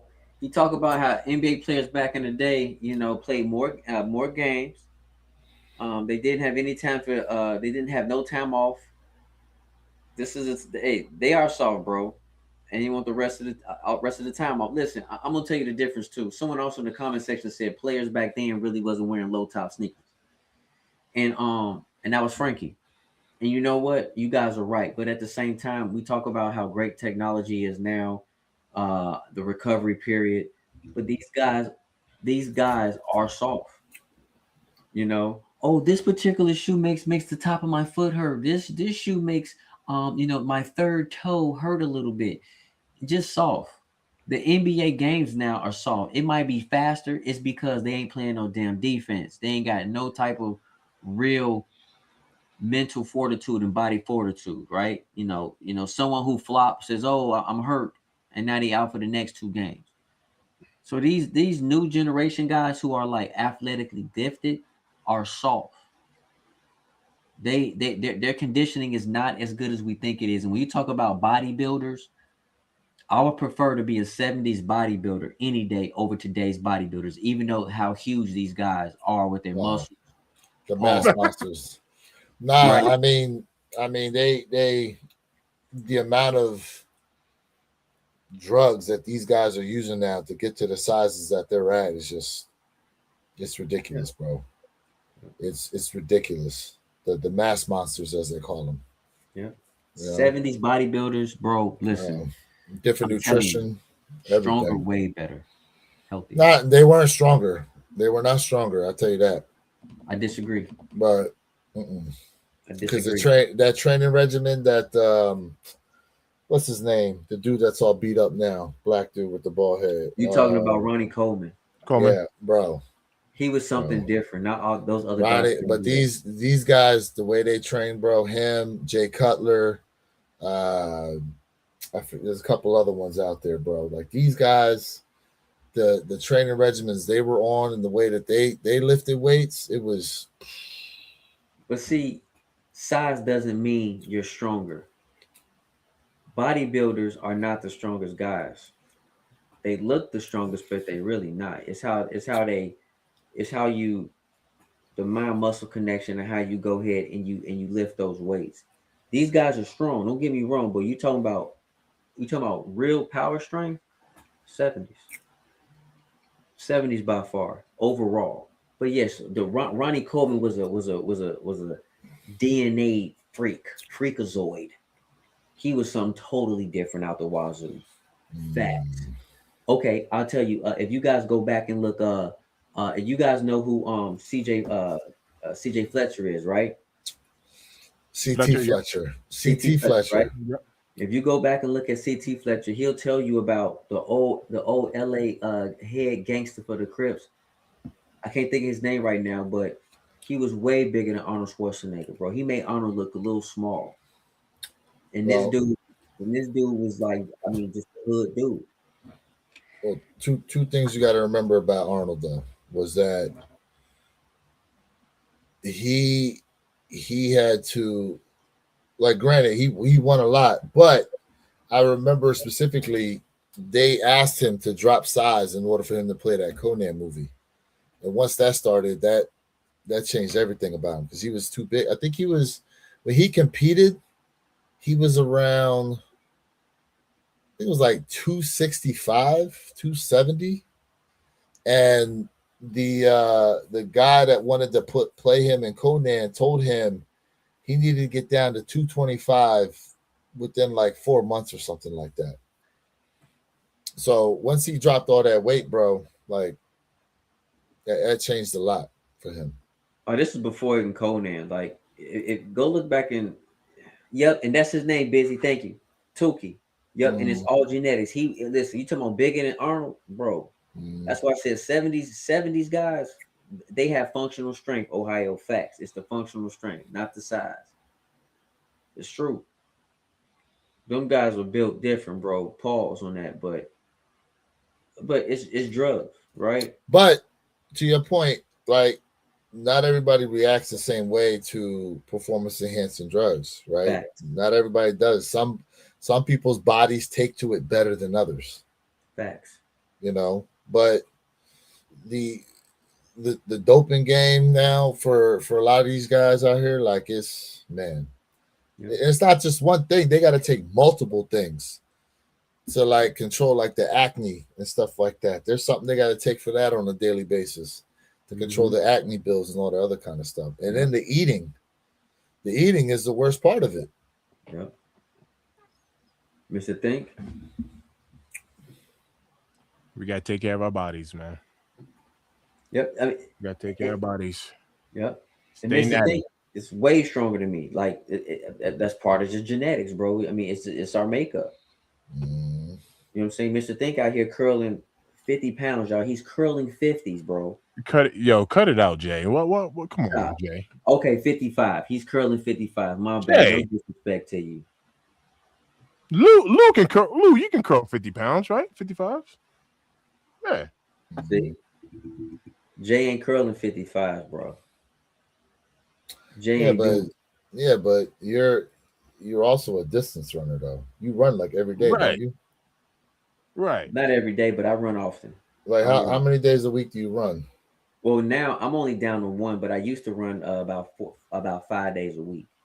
Yeah, I mean, so efficiently, the smaller muscles, oxygen carries more efficiently over smaller muscles. Mm-hmm. So for distance, your body's more optimized for it. Correct. Social said these guys are walking far.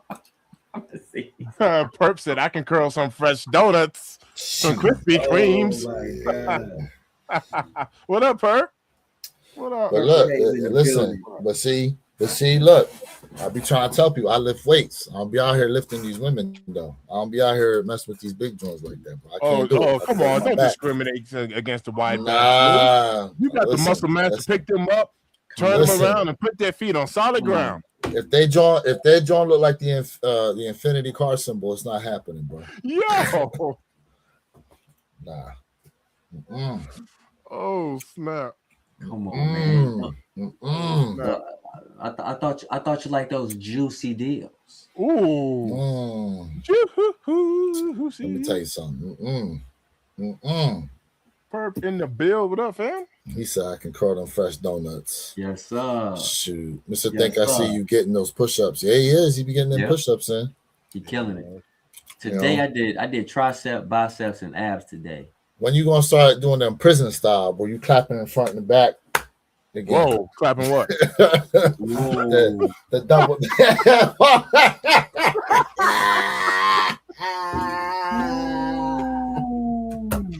He got me on that one. You got me on that one. I'm talking about legit. Hey. Ohio said, no, was that Busy? He said, I like him shaped like a Mercedes Benz. Oh, damn. Busy said, you can handle him, get that back brace from the closet. Oh, snap. If I got to do all that, nah, bro. I mean, look. We all got a few in our jacket that we got redacted, right? We all got a few in there that redacted, you know? But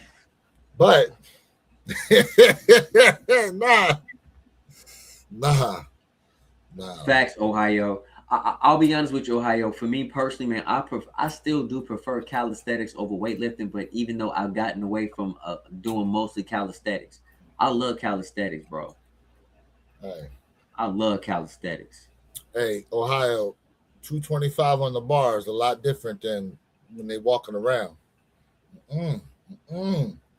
Not happening over here, bro. Perp said, speak for yourself. Mine's all dimes. Yep. All. Hey, they especially like that when you've been drinking a few too, right?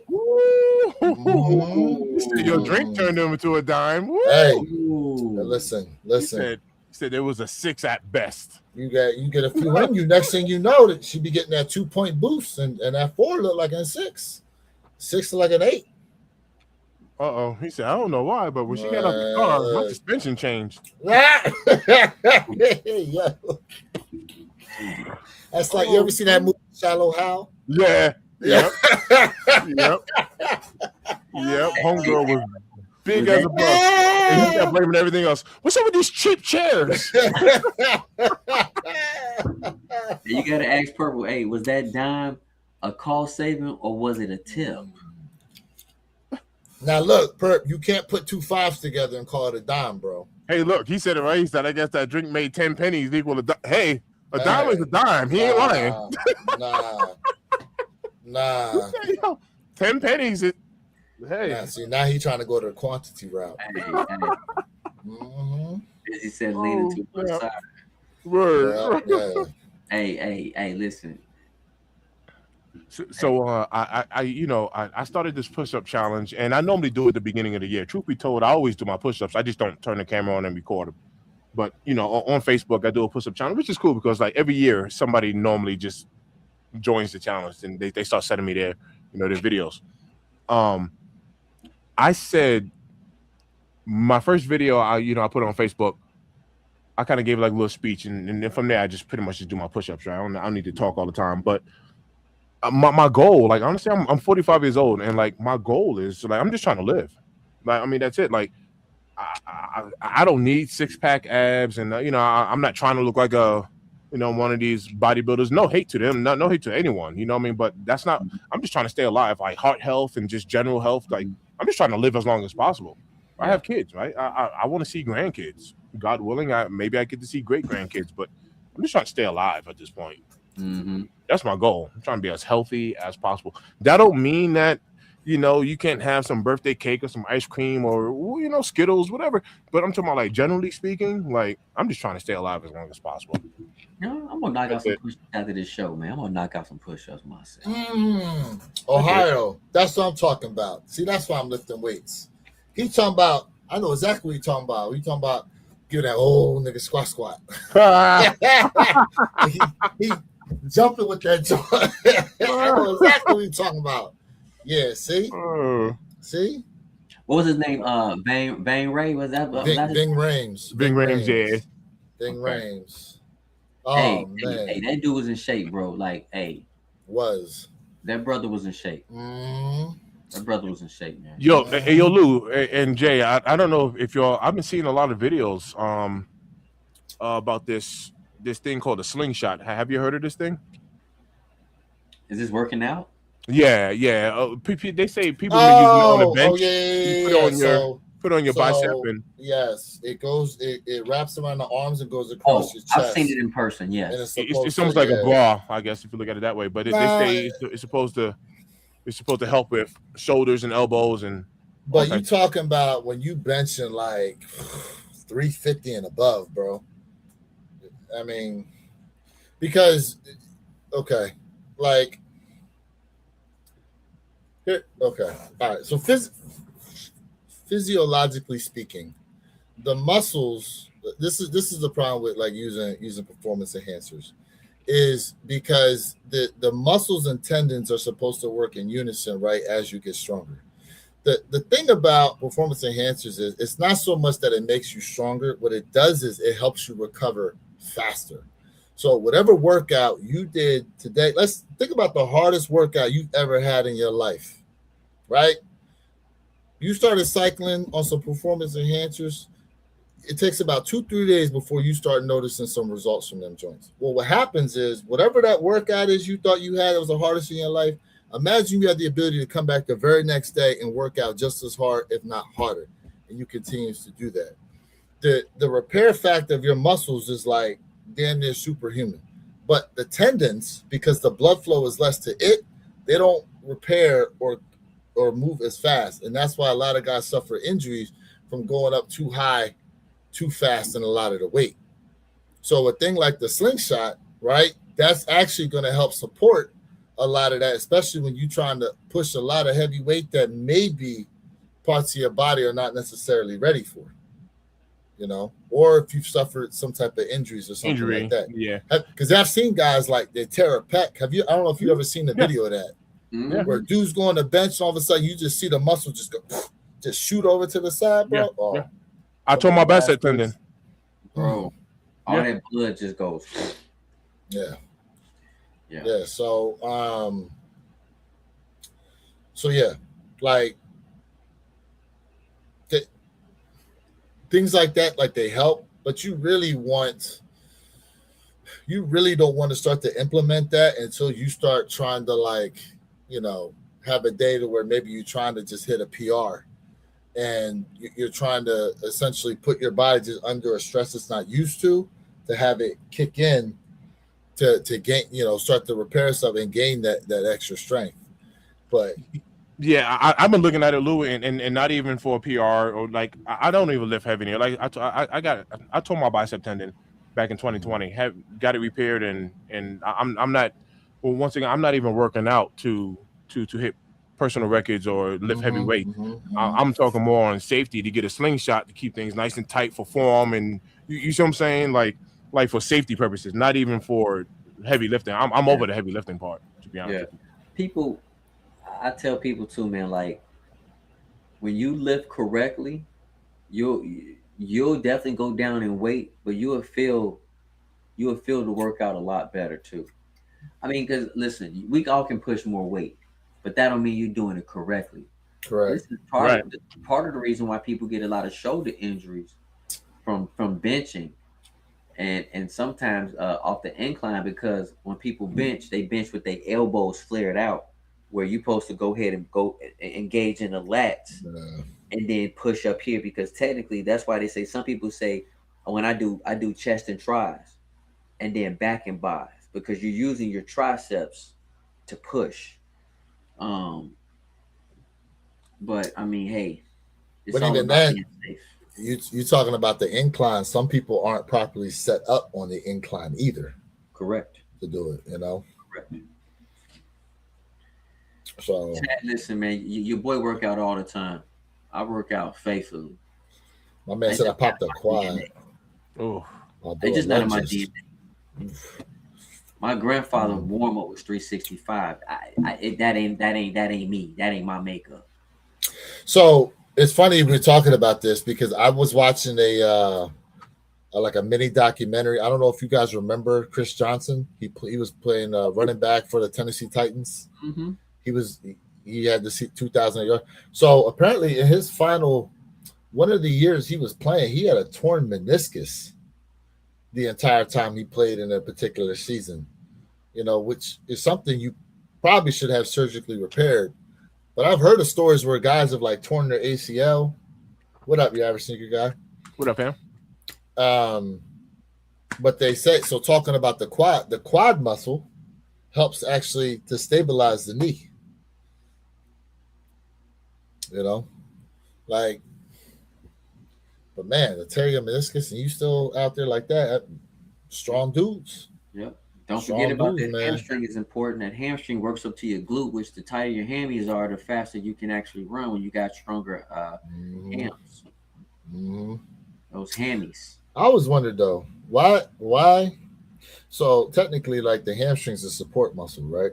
But the quad, there's 4 muscles to the quad, 3 muscles to the hamstring. But a lot of hamstring pulls is due to an imbalance of strength between the quad and the hamstring. That's because most people don't work on their hammies. They just work on the quads. Yep. Goes up to your booty cheeks, up to your lower back. The But it's glutes. facts. But it's facts. That runs that they call it that posterior chain from the lower back all the way down through your calves. Mm-hmm. You got working those glutes. Hey, listen, man, you got to. I mean, pause on that, but you got to. Yeah. King said back then the NBA only tested players once before the season. Now it's 5 times a year, and if you drop 50, they've knocking. Oh yeah. They be testing the NFL players like that too. If they have a out of this world game, they right away, yeah, pee in his cup today, right now. Yep. Social. Hey, he said, yeah, those guys that play on from knee injuries have strong quads, hammies. Their natural balance is A1. Yeah. Yeah. Yep. Right. A1 ski. Well, Jay, I know you got work in the morning. How you feeling, brother? I do. Listen, chat. Before we get off, listen, you guys, I appreciate y'all. We all do. Listen, man, you guys don't have to do this, but you guys are here with us, rocking with us, and that's why we appreciate everybody. Chat, Ghost Watchers, like, share, subscribe for that real sneaker content. Oh, you know the model.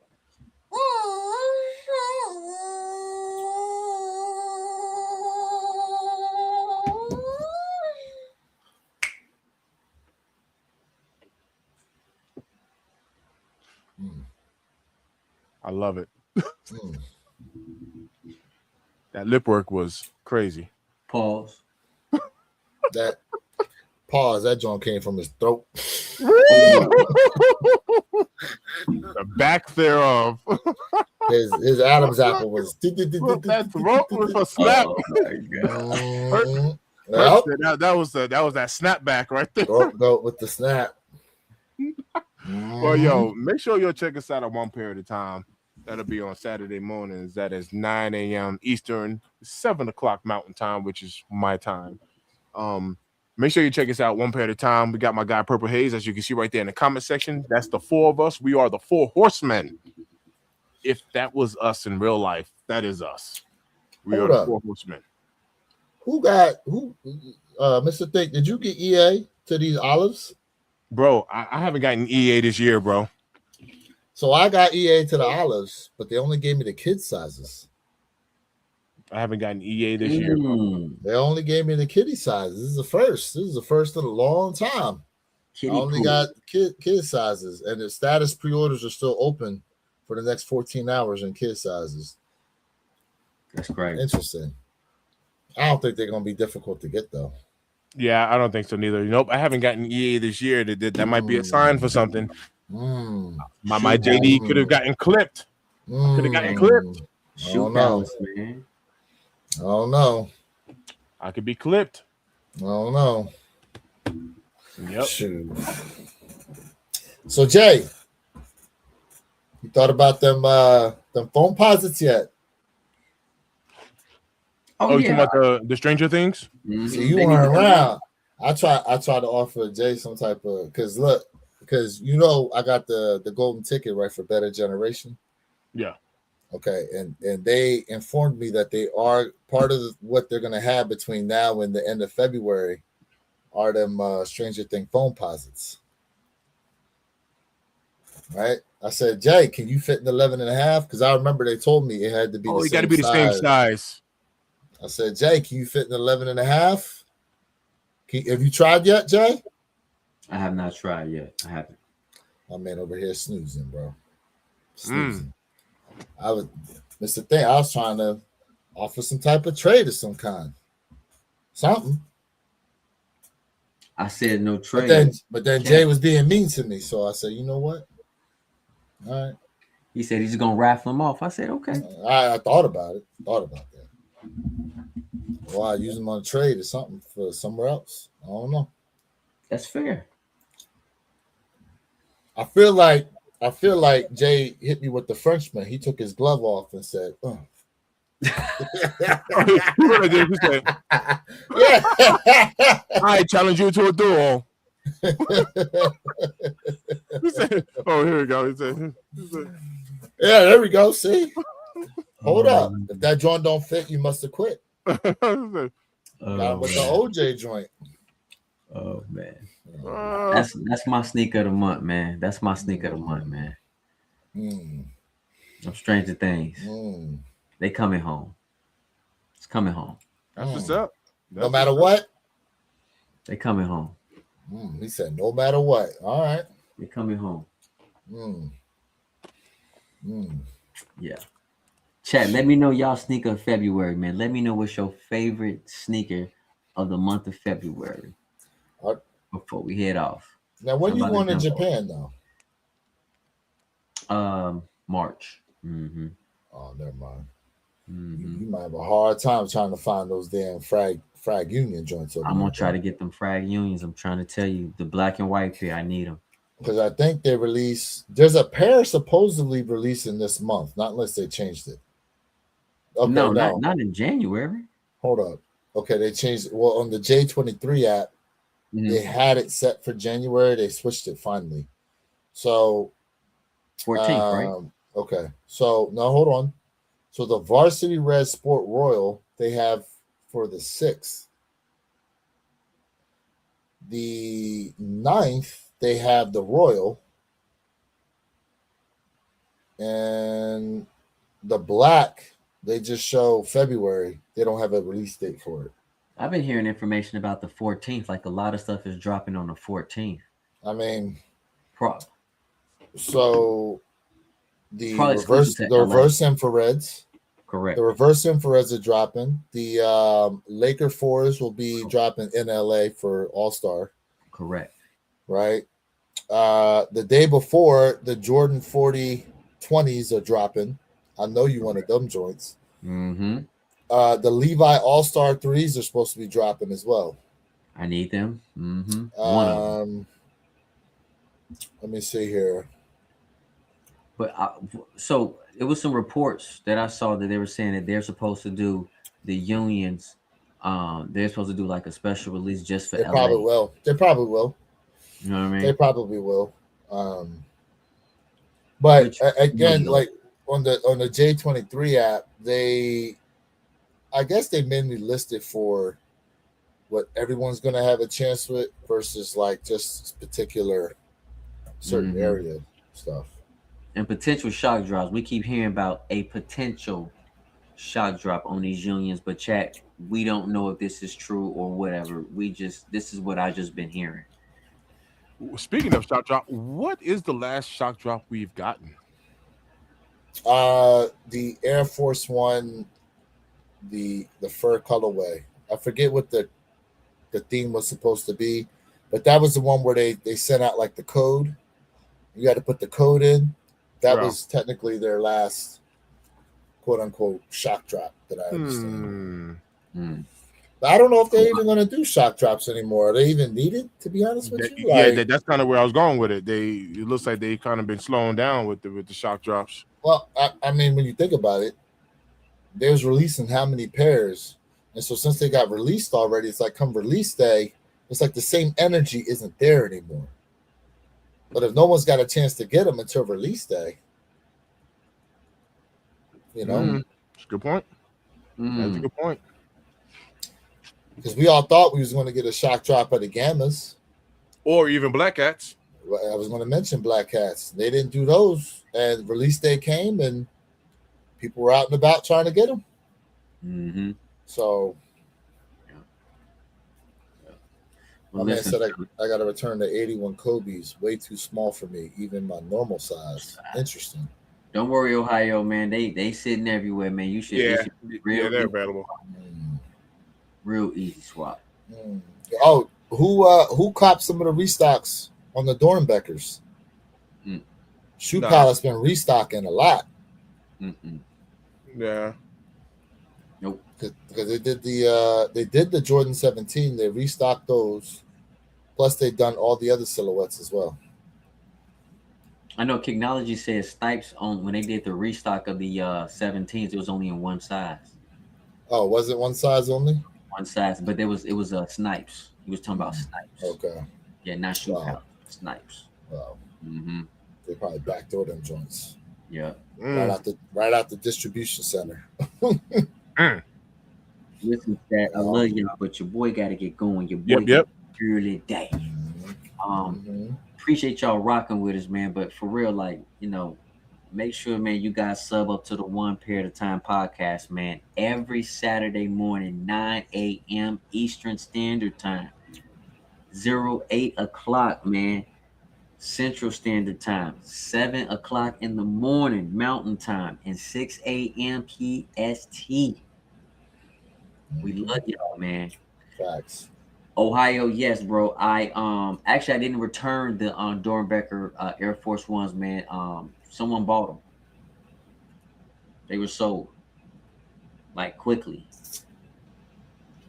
Had they known that restocks was going to happen, you sold them at a good time, Jay. Because them Jones was sitting on Shoe Palace. Yeah. But I mean, honestly, we really didn't know if they was going to restock. We really didn't know. But I remember most restocks happening for some of the Dornbecker pairs. So yeah, but it's gone. But it is a nice kick, man. It is. That Air Force One is a nice kick, but I had to let it go. Appreciate that, Ohio. Yes. Hit that like button. All right, family. I love y'all, man, but I got to get going, man. All right, we out. Thanks for tapping in, man. It's always love on his end. Lou, got anything?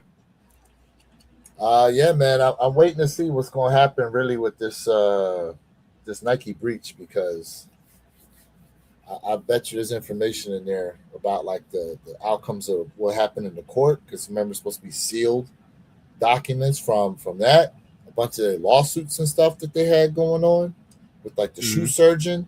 They was suing allegedly suing fake factories over in China. And I don't know how that worked out, but it is what it is. I'm waiting to see what's going to go down with that. But that being said, man, appreciate everybody that was tapped in tonight. For these guys, that kicked off the live, appreciate you guys sending me the link. Become a part of this in late, you know what I'm saying? But guys, have the notification bells turned on, because you never know when we might go live again. But catch us this Saturday, 9 a.m. Eastern, 6 a.m. Pacific Standard Time, One Pair at a Time podcast. Catch y'all next time. All right, man.